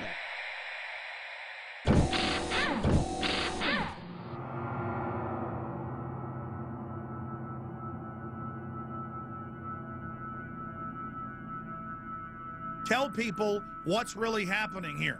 Well, first of all, Alex, around the country, and it's not just in Montana, but specific areas are being identified as staging grounds. And just recently, we had 12 Tajikistan troops on BMWs. These are the same BMWs that you and I talked about meeting And by the way, the UN admits their main force is Tajikistan, Uzbekistan, and Egyptian and Pakistani. That's their main UN force. Well, Steve, we know in Serbia they've had black sites, the secret ghost sites with the kidnap, snatch and grab people. Absolutely. We know that they're in Tajikistan, Uzbekistan, Pakistan. We know they're in Egypt.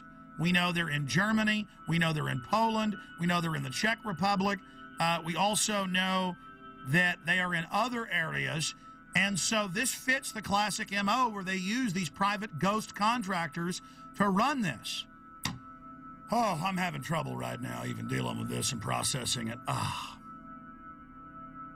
Man, talk about Spookville, CIAville, black sedans running like roaches when you flip the light on at 3 a.m. in your apartment and there's like big fat roaches going. And they're like, ah! Now the locals are getting upset by these black Mercedes SUVs that have Hardin, Montana on them and then the double eagle crest just announcing we are your police. This is insane. Men with foreign accents stomping around. I mean, this is Red Dawn happening. And the local officials are going, yeah, we've been told they run the camp and that they run the town now. I mean, this is Twilight Zone.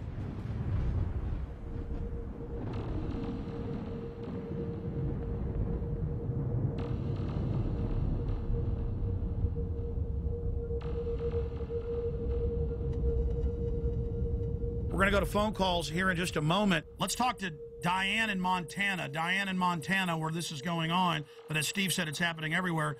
Diane, what's your info?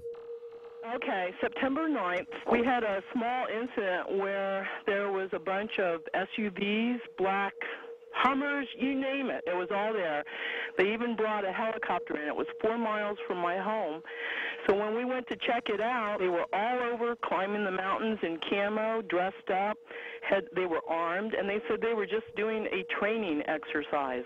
Called the sheriff's office, and we got the same story. It's just FBI training, but it was FEMA, right in Superior. And we're probably about maybe 4,000 population.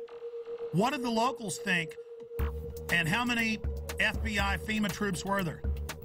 Okay, there were 6 vehicles when my husband went right by them. He called back and said, lockdown. I don't know what's going on, if there's escaped prisoners or what.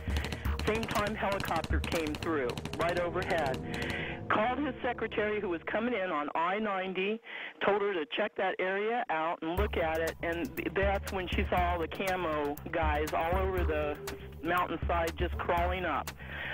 Asked around town, people didn't think anything about it.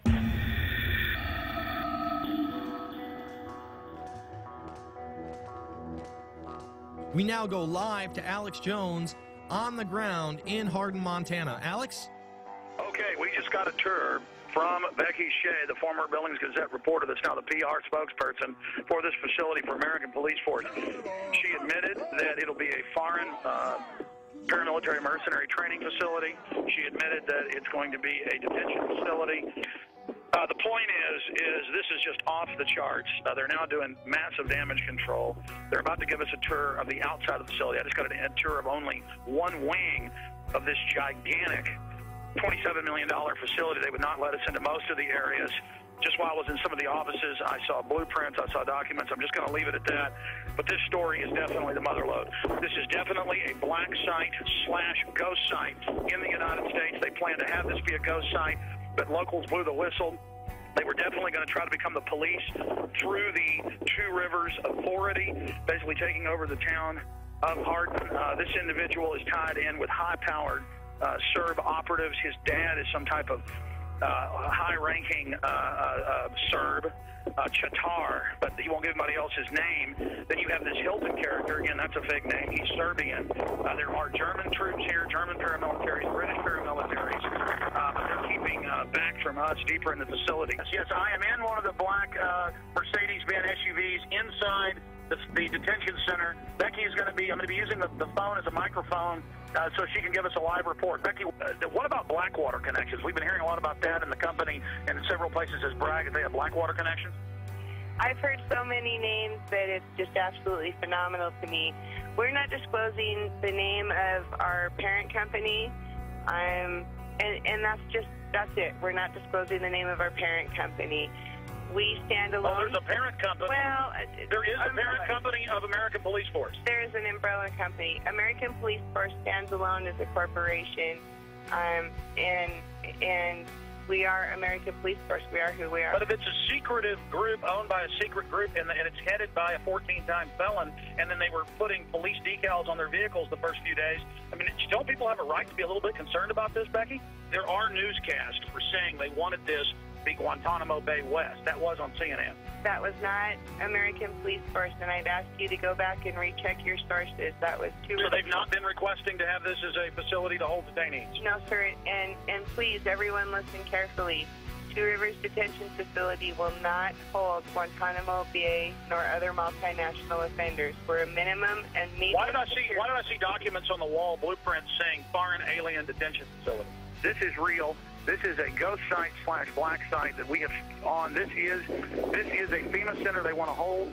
She was telling me, I saw blueprints all over the place, scanning them quickly. As I was walking into the facility, and she'd say, "Oh, don't tape that," or don't show that. Where it was saying alien detention, troop barracks, processing facility. And she admitted they're going to do training to process people and to go out and set up checkpoints with CAT scan scanners, is the way she called it, to scan people's goods.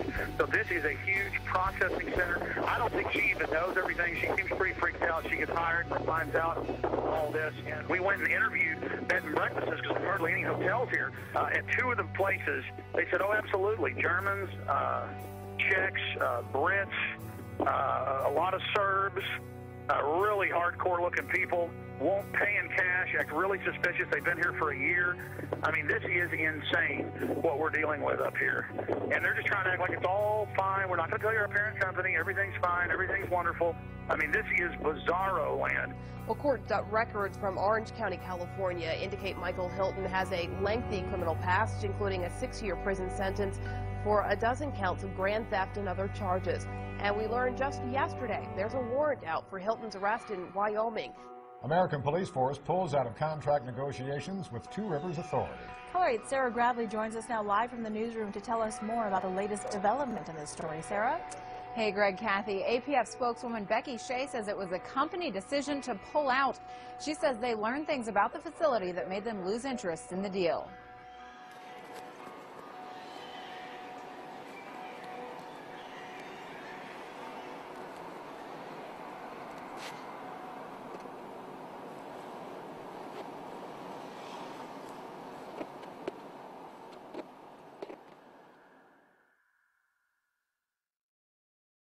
We interrupt our regular program schedule for a special report. Here is Wall Street Journal. KBR awarded Homeland Security contract worth up to $385 million to build 3 1 million person FEMA camps in the United States.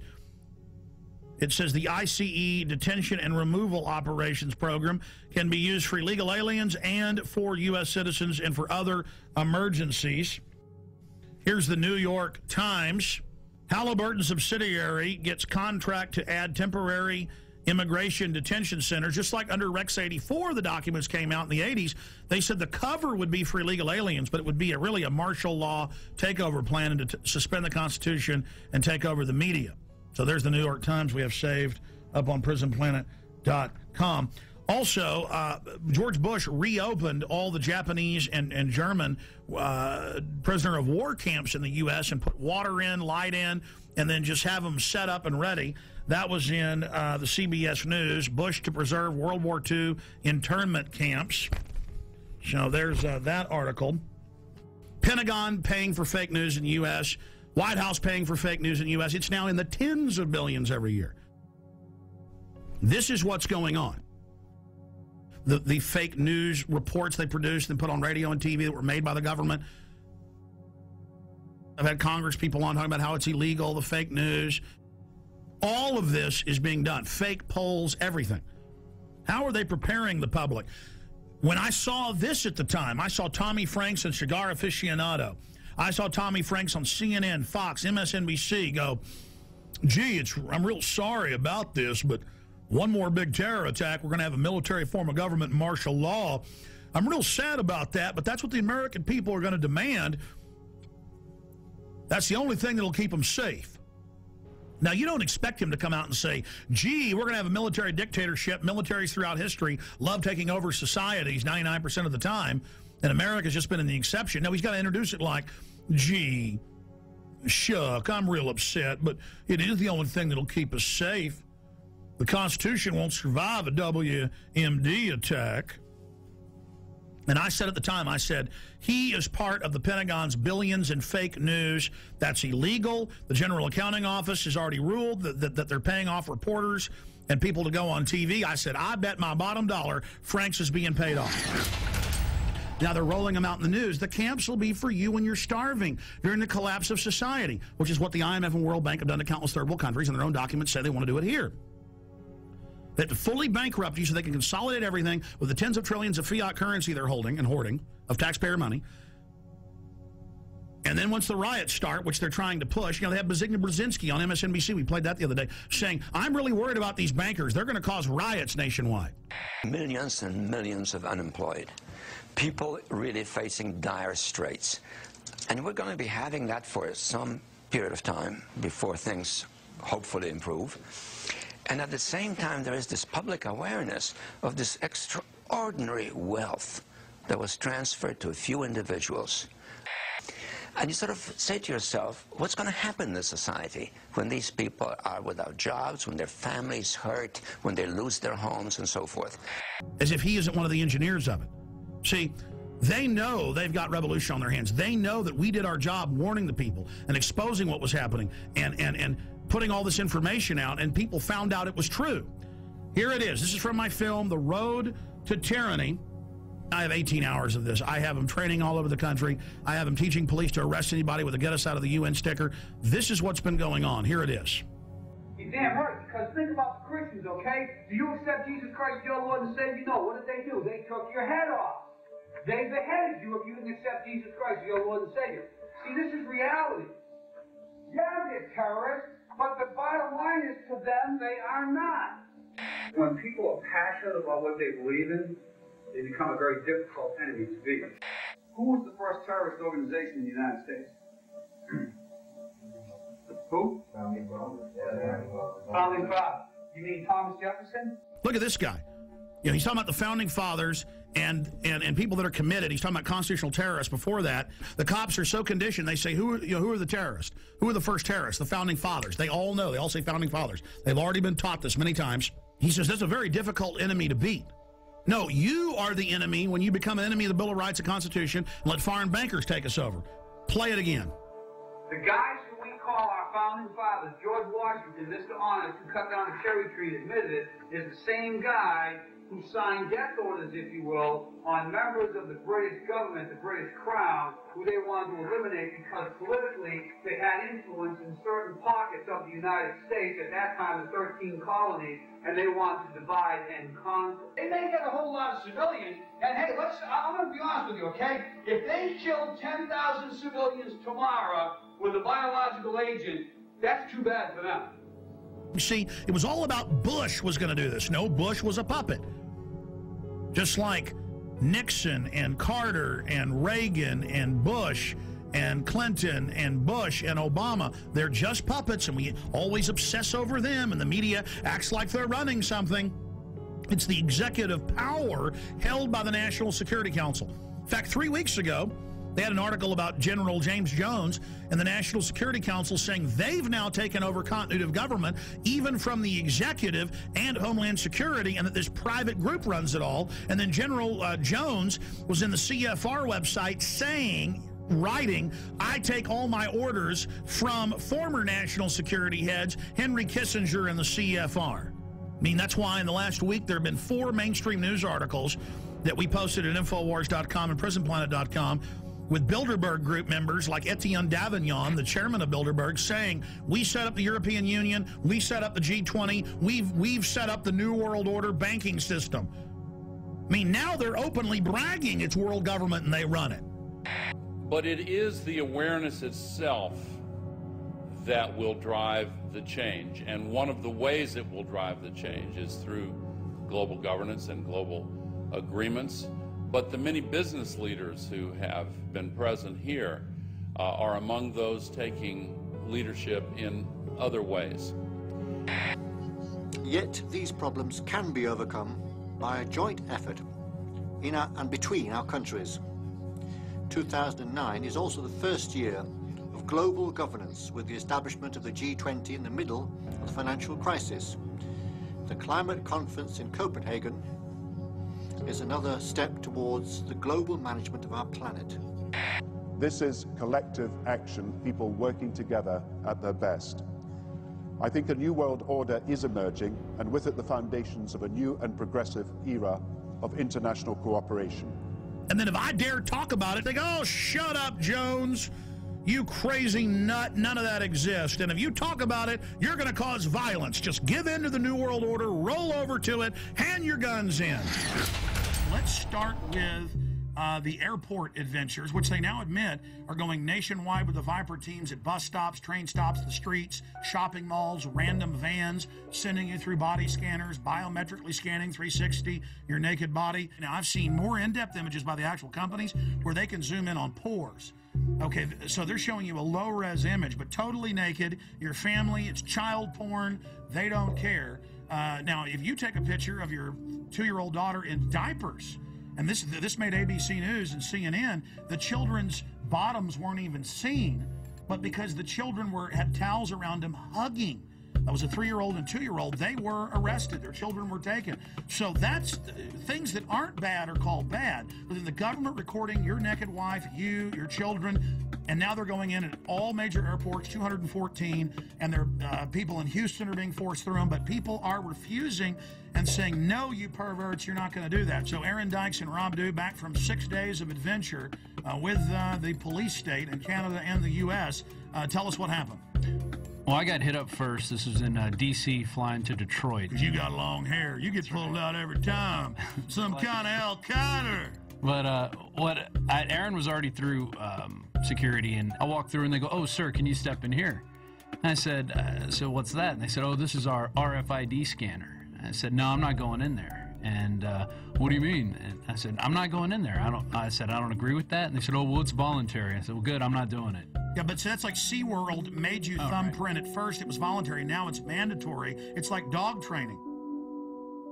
Passengers describe a terror attack and the arrest of a suspect who tried to blow up a plane as it landed at Metro Airport. We heard a loud pop, then a bit of a smoke. Sounded first like a balloon being popped. All of a sudden heard some screams, and flight attendants ran up and down the aisles, and everything's crazy. People are screaming. There's fire on the plane. So there was a lady shouting back, and she was saying things like, what are you doing? What are you doing?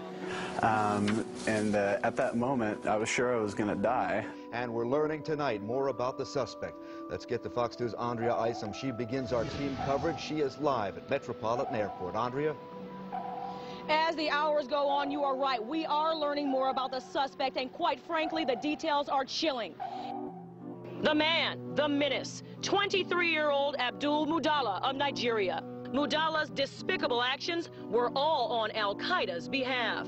Sources telling Fox News his instructions were to blow up the plane over U.S. soil. The intelligence community knew about Umar Farouk Abdulmutallab weeks ago and failed to spread word that would have put him on the no-fly list. The father of the suspect in the Christmas incident warned U.S. officials in Africa about his son's extremist views. That a report was prepared and it was sent on to the CIA in Langley, Virginia, CIA headquarters, but it was not disseminated to the wider intelligence community. Obviously, when you have a father coming in and talking to the embassy about a son who's radicalized, gives the embassy the passport number, the first thing you would think is a very fast effort to see if the person's got a visa and suspend the visa. One of the things you don't know about is the number of people that we have turned away because their name has been on the watch list or on the no-fly list. Only my mom could, but not me and my dad, because both me and my dad are on the watch list. Tough to believe, but 8 years later, we are still talking about connecting the dots and a failure to communicate.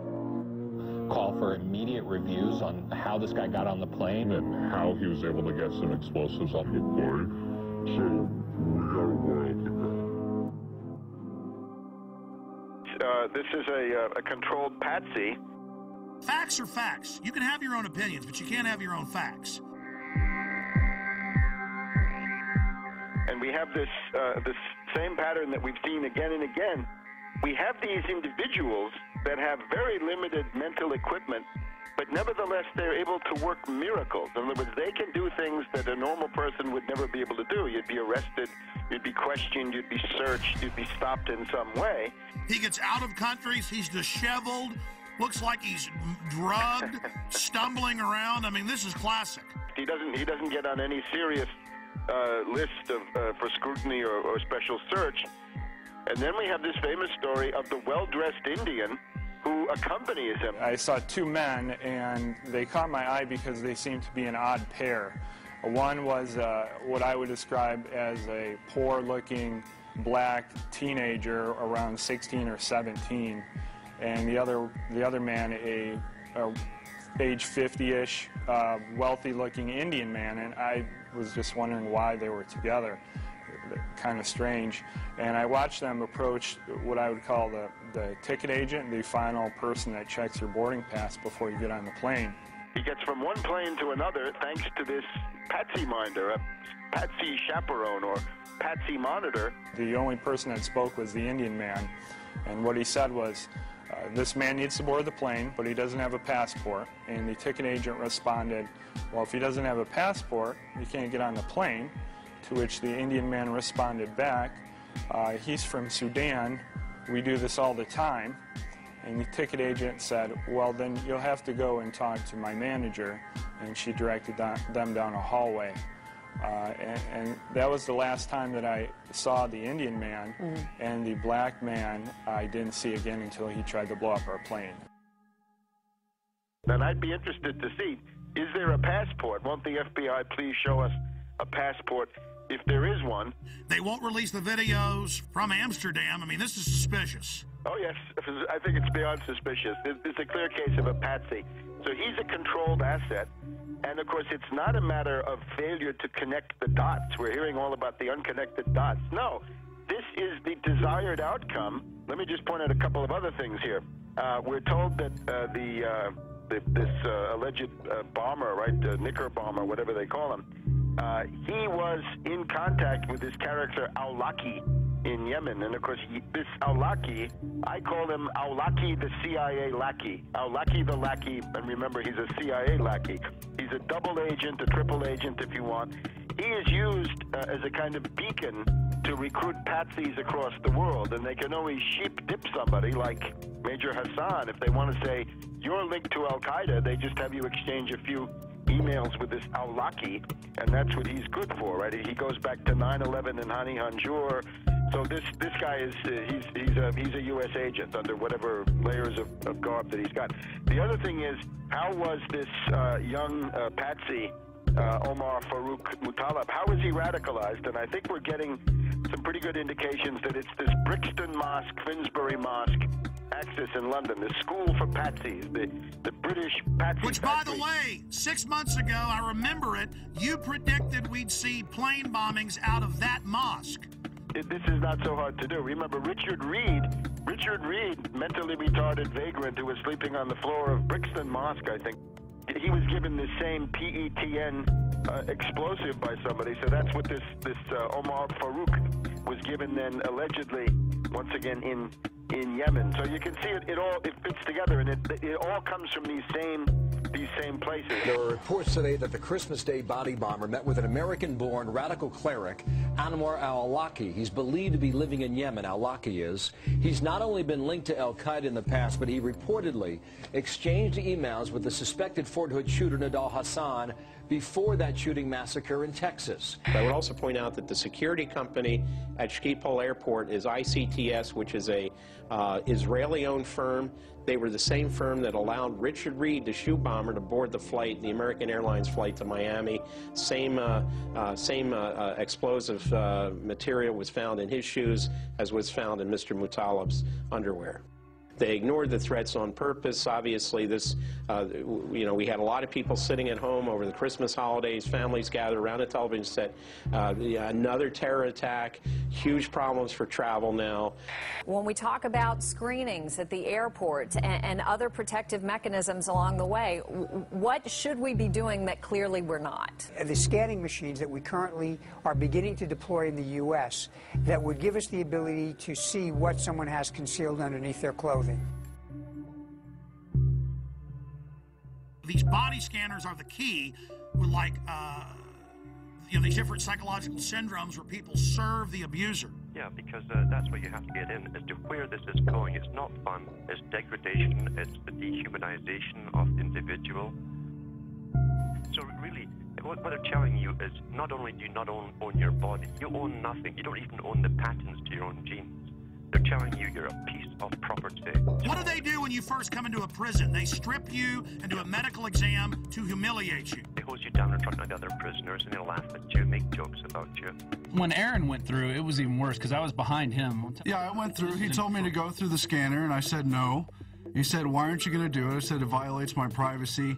And this is what happened. This guy got scared. This guy was physically bigger than me. He was athletic. He started shaking when I said no. You think it doesn't matter to... Well, because it's a delusional world. He thought he'd found a real terrorist. Yeah. He was shaking, visibly shaking when I said no. He tried to trick me to go through it again and told me they were going to body wand me, which they ended up doing. And then he tells me, oh, because I don't like it because it violates my Fourth Amendment, I read too much. Oh, you're one of those who reads too much. And you said he put his hands on you. Oh, yeah. Oh, yeah, he grabbed When I it said just no, like this. he started shaking. He didn't know what to do, and then his first flinch reaction was to grab my arm and try to pull me through the scanner. It was absolutely crazy, and you got women apologizing to the agents. I'm so sorry, I forgot my mascara and my lipstick. And the Fourth Amendment says if you're going to search, you're not only going to have a warrant, you're going to say specifically what you're looking for. But it's not specific. It's liquids, it's lipstick, it could be shoes, it could be... Breaking the will of the people. The real purpose of body scanners, and you scroll down, it shows the Nazis and others strip searching women in World War II. I'll tell you what I would do personally. I would just take photographs of all the mass graves of World War II and the Soviet Union, of all the naked bodies, and have big placards of that. And Genius. And saying we're not going to end up like this. No, thank you. Great idea, pointing out that they always strip you down before they kill you. I mean, it's a real act of submission. Do you agree with me that this, telling everyone you will be naked body scanned, is a key point in our conditioning and we must resist it? Oh, absolutely, absolutely. It's an ongoing process of personalization, dehumanization, and getting the public to accept the fact that you're nothing but cattle. Once you're on the plane, you're coming into Detroit, what happens next? The pilot comes on the speaker and he says we have 10 minutes to landing. Flight crew, take your seats and buckle up. a flight attendant walks by my seat, mumbling to herself, "Something smells like smoke." I looked up. I'm in row 27. I could see smoke coming from row 19, 8 rows up. It wasn't a lot of smoke at that time, and it looked like it was coming from the floor. So I unbuckled my seatbelt, took a few steps up the aisle to get a better look, and then it burst into flames across the floor, the seats, and up the wall to the ceiling. When it burst into flames, people were screaming, "Fire, fire, terrorists, water, water, water, we need water, somebody get water." Flight attendants were screaming. The pilot comes on the intercom and says emergency landing and starts speeding up. And while this is going on, the terrorist man's being hauled off into the first class area by a couple passengers. We are 5 days into this, and we've not seen any surveillance footage. The media doesn't seem concerned about eyewitnesses seeing a man videotaping the whole flight aimed at this guy.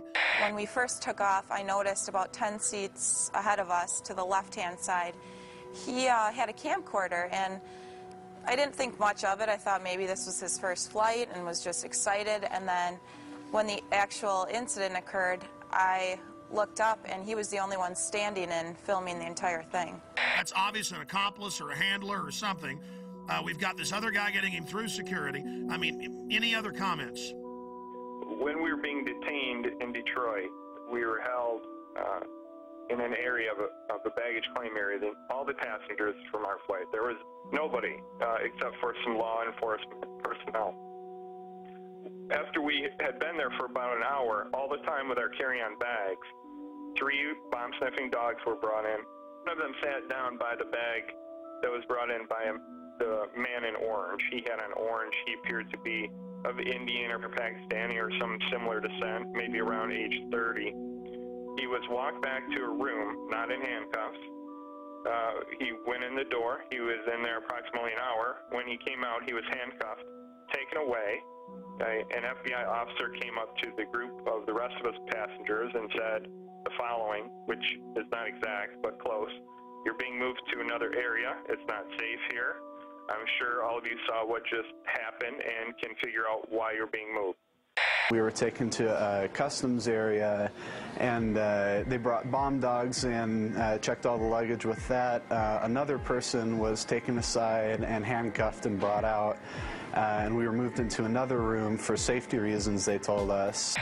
My story on this has been the same all along, and the FBI now has 5 versions of their story, which I clearly lay out with a time period and with each version, and they're not credible. There is absolutely no excuse for the reason why. Number one, we were left on the plane for 20 minutes, not knowing if there was another bomb there. Number 2, security allowing us to take our carry-on bags off the plane, and we stood there with all of our bags together for an hour until the bomb-sniffing dogs arrived. And then, after they found one, well, then we're moved to another area, and now they don't want to talk about the man who was taken away. You were there. They didn't stop him for immigration violations. The dog went over and sat down in front of his bag. The alert for explosives. Right. Exactly. Unless this is a passport-sniffing dog. This is a huge story, one of the biggest out there. The FBI is on this full time. They know what's going on. Why are they being dishonest? And how do we investigate this when the investigators themselves are engaged in clear obstruction of the truth? I don't know how else to take it. It's either utter incompetence or intentionally hiding something, and I don't know how to take it. And still, we're now, 8-9 days into this, and we still haven't seen the Amsterdam footage. Well, and also, why aren't we seeing the video of when he's going through metal detector, passport check, and boarding? This is a modern airport. You would think they would have video of all this of some sort. They didn't say, "Oh, we'll look at that." They just said, "No, there was no one helping him," which is very suspicious, instead of just putting the footage out. If somebody robs a bank or holds up a gas station, well, there's video footage of the incident on the 11 o'clock news, usually that very night. If I'm not correct, well, show the video. What are you hiding?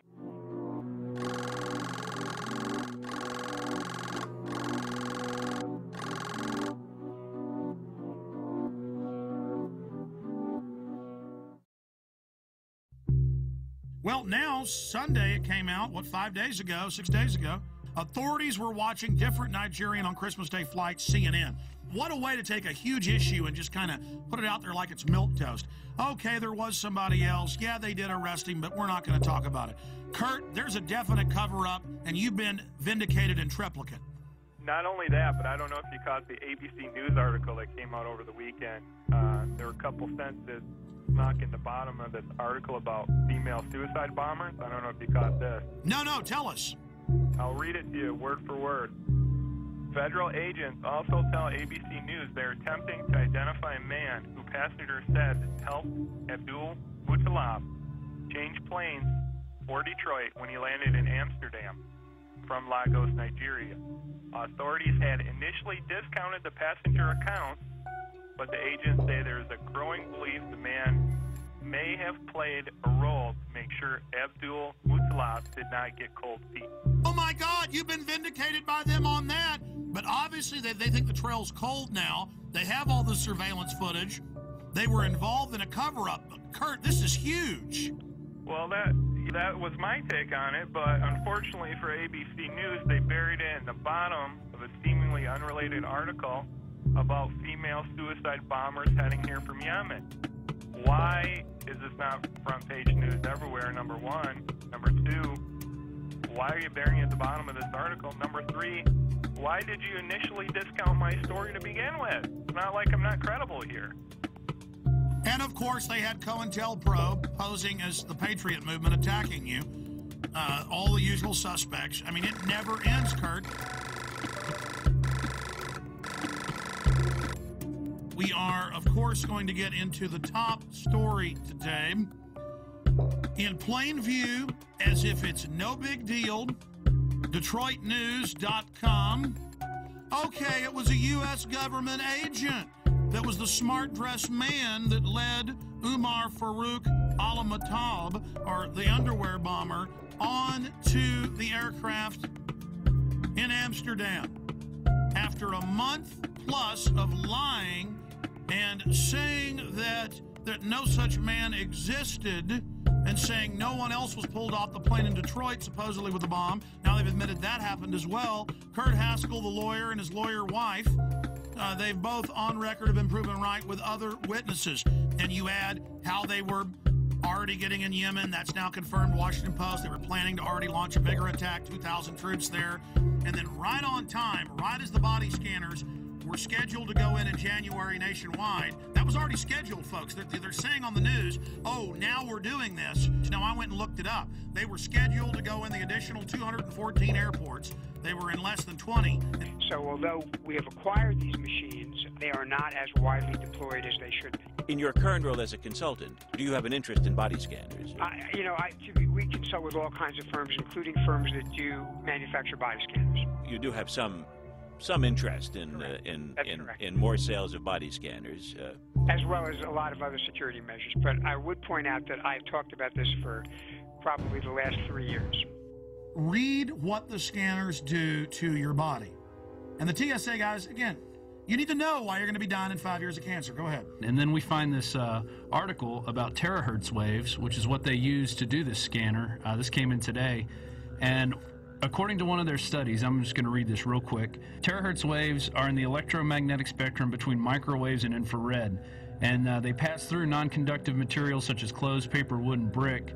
They say the forces that are generated by these THZ fields are tiny and resonant effects that allow the THZ waves to unzip double-stranded DNA, creating bubbles in the strand that could significantly interfere with processes such as gene expression and DNA replication. So step in the microwave.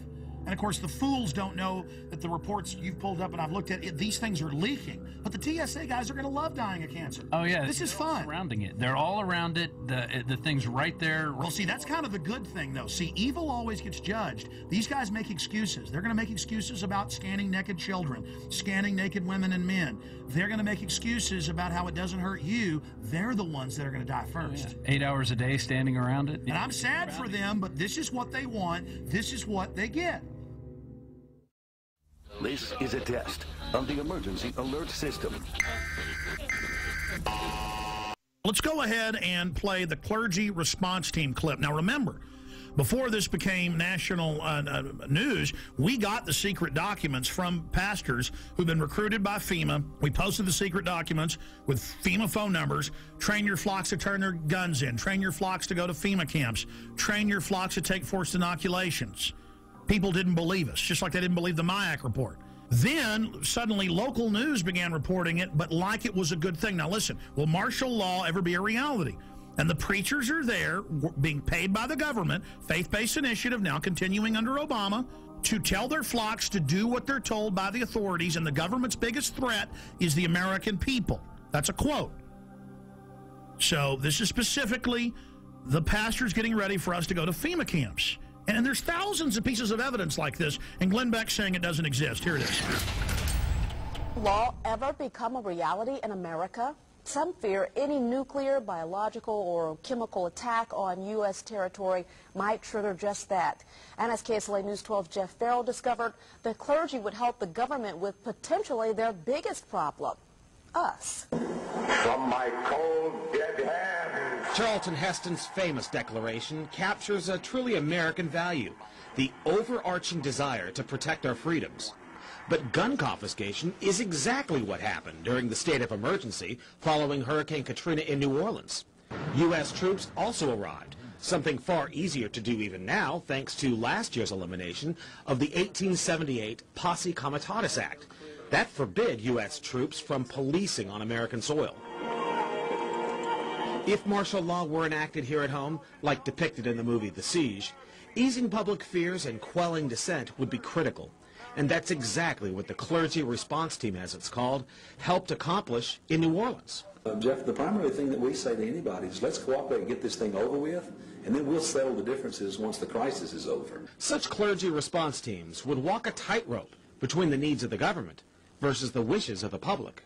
In a lot of cases, these clergy would already be known in the neighborhoods in which they're helping to defuse that situation. For the clergy, one of the biggest tools that they will have in helping calm the public down or obey the law is the Bible itself, specifically Romans 13.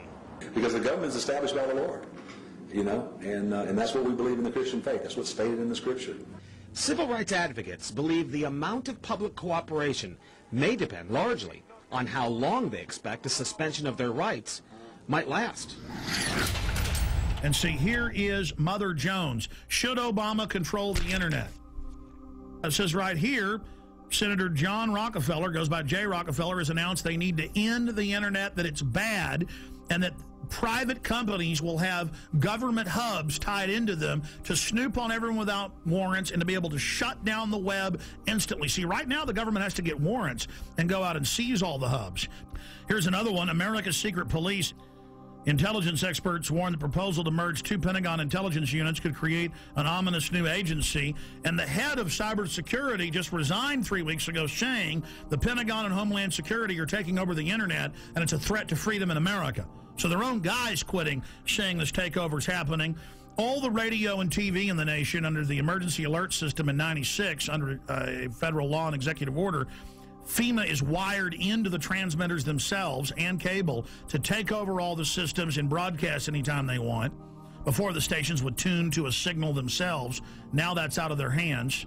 All of that's going on. So see, they've got the preachers, they've got the citizens, they've got the military prepared for martial law, and they could remotely listen to you even when the cell phone's off. That's standardized, the cell phones. And all telecommunications companies were given $9 billion total to put in whole floors for the NSA to move into. So the NSA doesn't tap the phone companies, they are the phone companies. Just like FEMA on all radio, TV, cable, you name it, is already in control with hubs at the transmitter site or at the satellite uplink site. The last piece of equipment, this is in my film Police State 2000, by the way.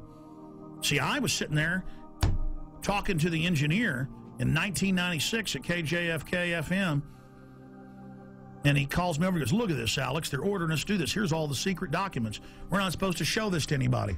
And I was sitting there reading it. FEMA takes over through this. Everything you do goes through this system.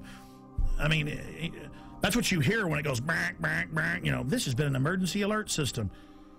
That is a federal test tone going via shortwave radio transmitters, dials in, and takes control of your radio station. And that's what they say right here. During emergencies, when they're rounding people up and arresting them and shooting people, their job is to keep the media shut down. They don't have to come arrest Alex Jones. They hit one button, the internet shuts off. They hit one button,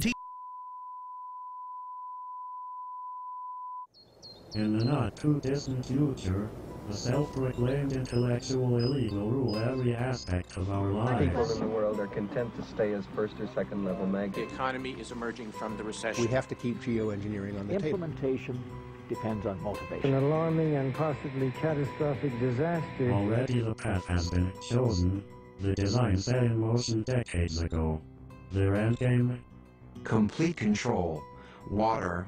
Air. The economy. Population and even human logistics will all fall within their purview. The goal? To acquire all the natural resources of the planet and bring them securely under government control. All activities of mankind will be monitored, accounted for, and controlled. Legislation pretending to address concerns about the environment, national security, and financial stability will in fact be used to erode the very foundations of liberty and to enslave the population. This will all happen in the name of security and progress. Alluding to the notion that this is all for our protection, this will not miraculously occur overnight with the sudden proclamation of martial law. It has been happening incrementally for at least half a century. Every law enacted that truncates the Bill of Rights in the name of national security is another nail in our coffin. Through this type of increasingly invasive legislation, the systematic decay of constitutional law becomes inevitable. Thousands of years of building and rebuilding, creating and recreating so you can let it crumble to dust. Leaving our essential rights neutered and impotent. The Bill of Rights is reduced to a quaint antique, collecting dust in a library somewhere, retaining all the potency of a fairy tale. Martial law, called a more politically neutral catchphrase, is practiced with an iron fist. The implosion of the economy has begun by design. The United States dollar is under attack and losing value every day, while the cost of living continues to skyrocket. New laws that will effectively double taxes are already on the books and ready to be implemented. Nothing has been introduced to help homeowners with their now default loans. But at the same time, money is generously given to bankers who give themselves huge bonuses. During one of the worst economic downturns in history and dry up loans to small businesses. All the while, the economy spirals downward at a free fall rate. As the citizens of the United States lose their ability to take care of themselves, the government conveniently steps in to save the day. Capitalism gives way to socialism, and then without much notice, into the neo-dark ages of the one-world government-style dictatorship. Once this task has been completed and the control grid is firmly in place, they can play their final trump card. FEMA counts. And by design, we will welcome the salvation with open arms. As any alternative will surely seem like suicide. Once we've been properly enslaved, they gain control over the rest of Earth's natural resources. Humanity. America, here's what you need to know tonight. I'm, basically a rodeo clown. If you have any kind of fear that we might be headed towards a totalitarian state, look at FEMA trailers, FEMA prisons, FEMA camps. I want proof. If they exist, I want pictures. I lost sleep last night worrying about this story, thinking about this story. But when I see, 9/11 victim family on television or whatever, I'm just like, oh, shut Well, up. Yesterday we talked about debunking conspiracy theories. The only thing that I answer to is myself. And I just want to be able to look at myself in the mirror and also sleep at night. Glenn Beck, a year and a half ago, said that Ron Paul supporters should be arrested and that the army should be used against them and that they were dangerous terrorists. Yeah, I was listening to eyes open. I know it's probably like impossible. Or that's what I'd have you believe. You know, it took me about a year to start hating the 9/11 victims' families. I don't hate all of them. I hate probably about 10 of them. Any of these 9/11 truthers who I've been telling you for years are dangerous. Guy Fawkes. This guy was a British terrorist who tried to overthrow the government by blowing up Parliament and killing everybody in it. Paul's supporters called the donations, and I'm quoting, a money bomb. It's really not the way I would go, you know, tying my movement in with a historical terrorist attack. You're right. There's a strain of isolationism and anarchy in the American tradition, which Ron Paul is tapping into. I think it's very significant that he chose Guy Fawkes. There are plenty of, unfortunately, libertarian websites which are indistinguishable from the anti-American left these days. Yeah. So, totally in bed with the Islamo-fascists and have turned against this country. Turned against this country. This country. Where am I wrong? The Ron Paul Revolution. I think it's meant to be a catchy slogan, but I fear some of his fringe supporters are taking the word revolution too literally. What Glenn Beck is saying is a talking point being given out to the media. And this is going to drive the conspiracy theorists crazy. Let me out of this. They're making me say this. Help. Because we were seeing Bill O'Reilly and Sean Hannity say it. We were seeing CNN hosts say it. We were seeing Joe Scarborough say it. And I said, that's a talking point.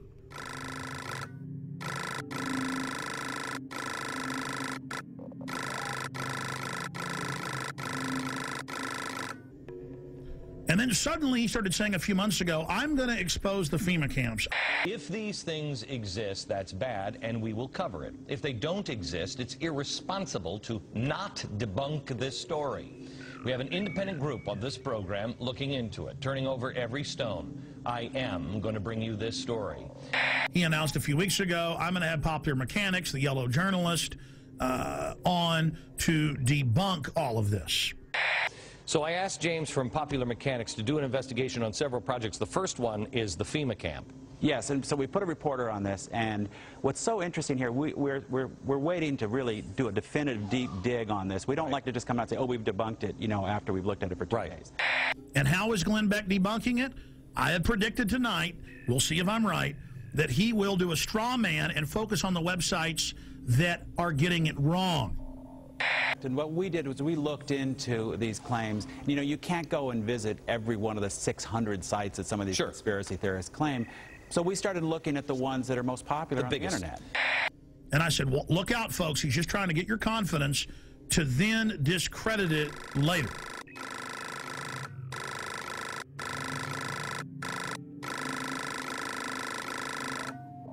We mailed letters to Glenn Beck. I know people that work in his office. I contacted him and I said, here's the proof. If he wants it, we stand by to work with Mr. Beck if he isn't going to come out next week and say arrest all of us, basically, like he was doing a year ago. First of all, on the FEMA prison thing, I know we've been in contact with your office, and we would appreciate any help that you have. I want to make sure we're turning over every stone on anything, because there's a lot of crazy stuff that is being said about these things. And because Beck says he's been doing months of research, and they've been having trouble finding it. He's doing research, but he can't ever bring any facts, and he makes little jokes about, ooh, the government's going to get me, or, oh, I'm being censored on Fox, and calls us conspiracy theorists. And I'm predicting Glenn Beck is going to attack us this way. They're going to show the 1990s video of the closed-down Amtrak train system up by Chicago. So we started looking at the ones that are most popular on the internet. Okay, and let's show the video. First, show me the video that is on the internet. This is one of the so-called, I guess, a death camp. This is something where they're showing a so-called concentration camp. These are turnstiles. This is in a secure behind the fence. I don't know how they got this video when it was behind the fence, but they went in and got this video. Like so many of these things, the truth is actually fairly evident. This is an Amtrak repair facility in Beech Grove, Indiana. The woman who made this video initially claims that it's some kind of American Auschwitz, and they've outfitted buildings with gas, and they've got these strange turnstiles. In fact, it is a repair facility. They're going to do that, and then what they're going to do is they're going to show the photos that are all over the web in Mississippi and Louisiana of mock Bosnia-Herzegovina/Kosovo training camps, because the signs are in that, Slavic language, where it has machine gun nests, checkpoints, barbed wire as a refugee camp, and they send the troops through for drills. Show me the pictures of, I think this is Camp Grayling. Do we have the picture of the watchtowers? This is pretty spooky. This is where Americans are currently being held, I believe they're saying. Well, people say all kinds of things, and these pictures have been floating around the internet for more than 10 years. Okay. In fact, Camp Grayling is the largest National Guard training facility in the U.S. They train Army, Navy, Marines, and one of the groups they train is military police. And in fact, one of the functions they train them for is handling prisoners of war in a battle zone like Iraq. And they're going to say, see, people said this was a camp. It's not really a camp. It's a place where they're doing drills. Oh, see, this is really just an Amtrak train track. We went out there, and yeah, it's got barbed wire facing in, but it's not really a camp. Do we have the video with audio? Because if we don't, I don't really care. The video with the audio about the boarded up buildings with the gas chambers. Do you have that? In yet another fenced area, we see a large warehouse building at the end, with the electronic turnstiles in front of it. Okay. That, they were putting gas heaters of some sort in there. Right, and what we found out is, first of all, one of those buildings has been knocked down. The other ones were upgraded. Their heating system was obsolete, and more than 15 years ago. What am I predicting Glenn Beck's going to do tonight? What have I been predicting for weeks he's going to do? He is going to come out and say, look at this. This is just a regular prison. And they're taking photos of it and saying it's a camp.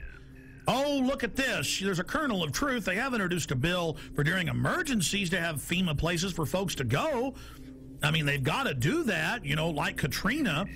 Oh, look at this. This is an Army training facility for a refugee camp simulation. Oh, look at what I know how they operate.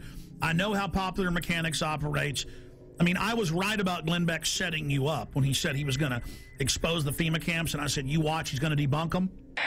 Well, trains, I believe Auschwitz had trains. I'm just saying, Jim. Well, once you go down that road, you can't really, if somebody's wants to be convinced of that, you can't really debunk that.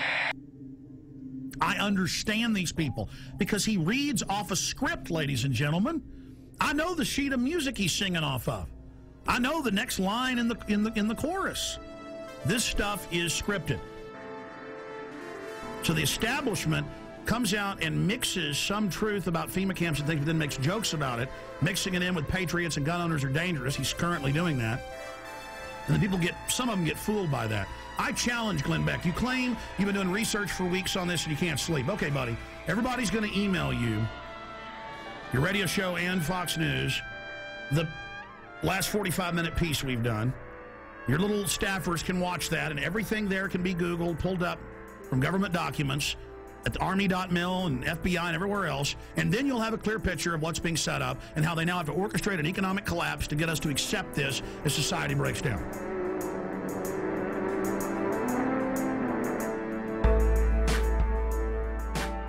If Glenn Beck wants to know if the FEMA camps are real or not, all he has to do is go to the Army War College, the Army.mil website, the Army Times, and they say, and it's been all over the Phoenix newspapers, the police say they're ready to work with the military against the people, that their new mission is fighting the American people physically. Chaos is hanging around, put your ear to the ground, and shut it from the sound.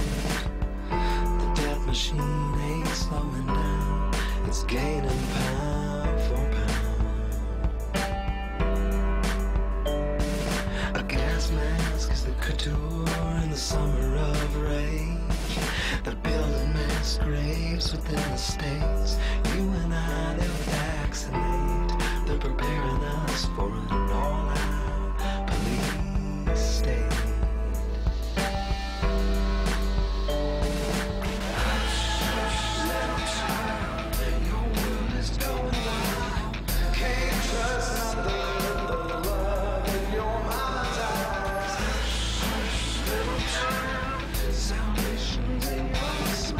Just wish I could be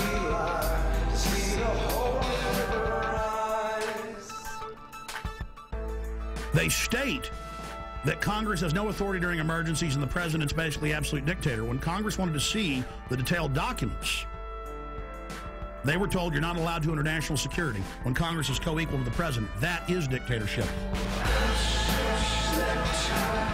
Your world is going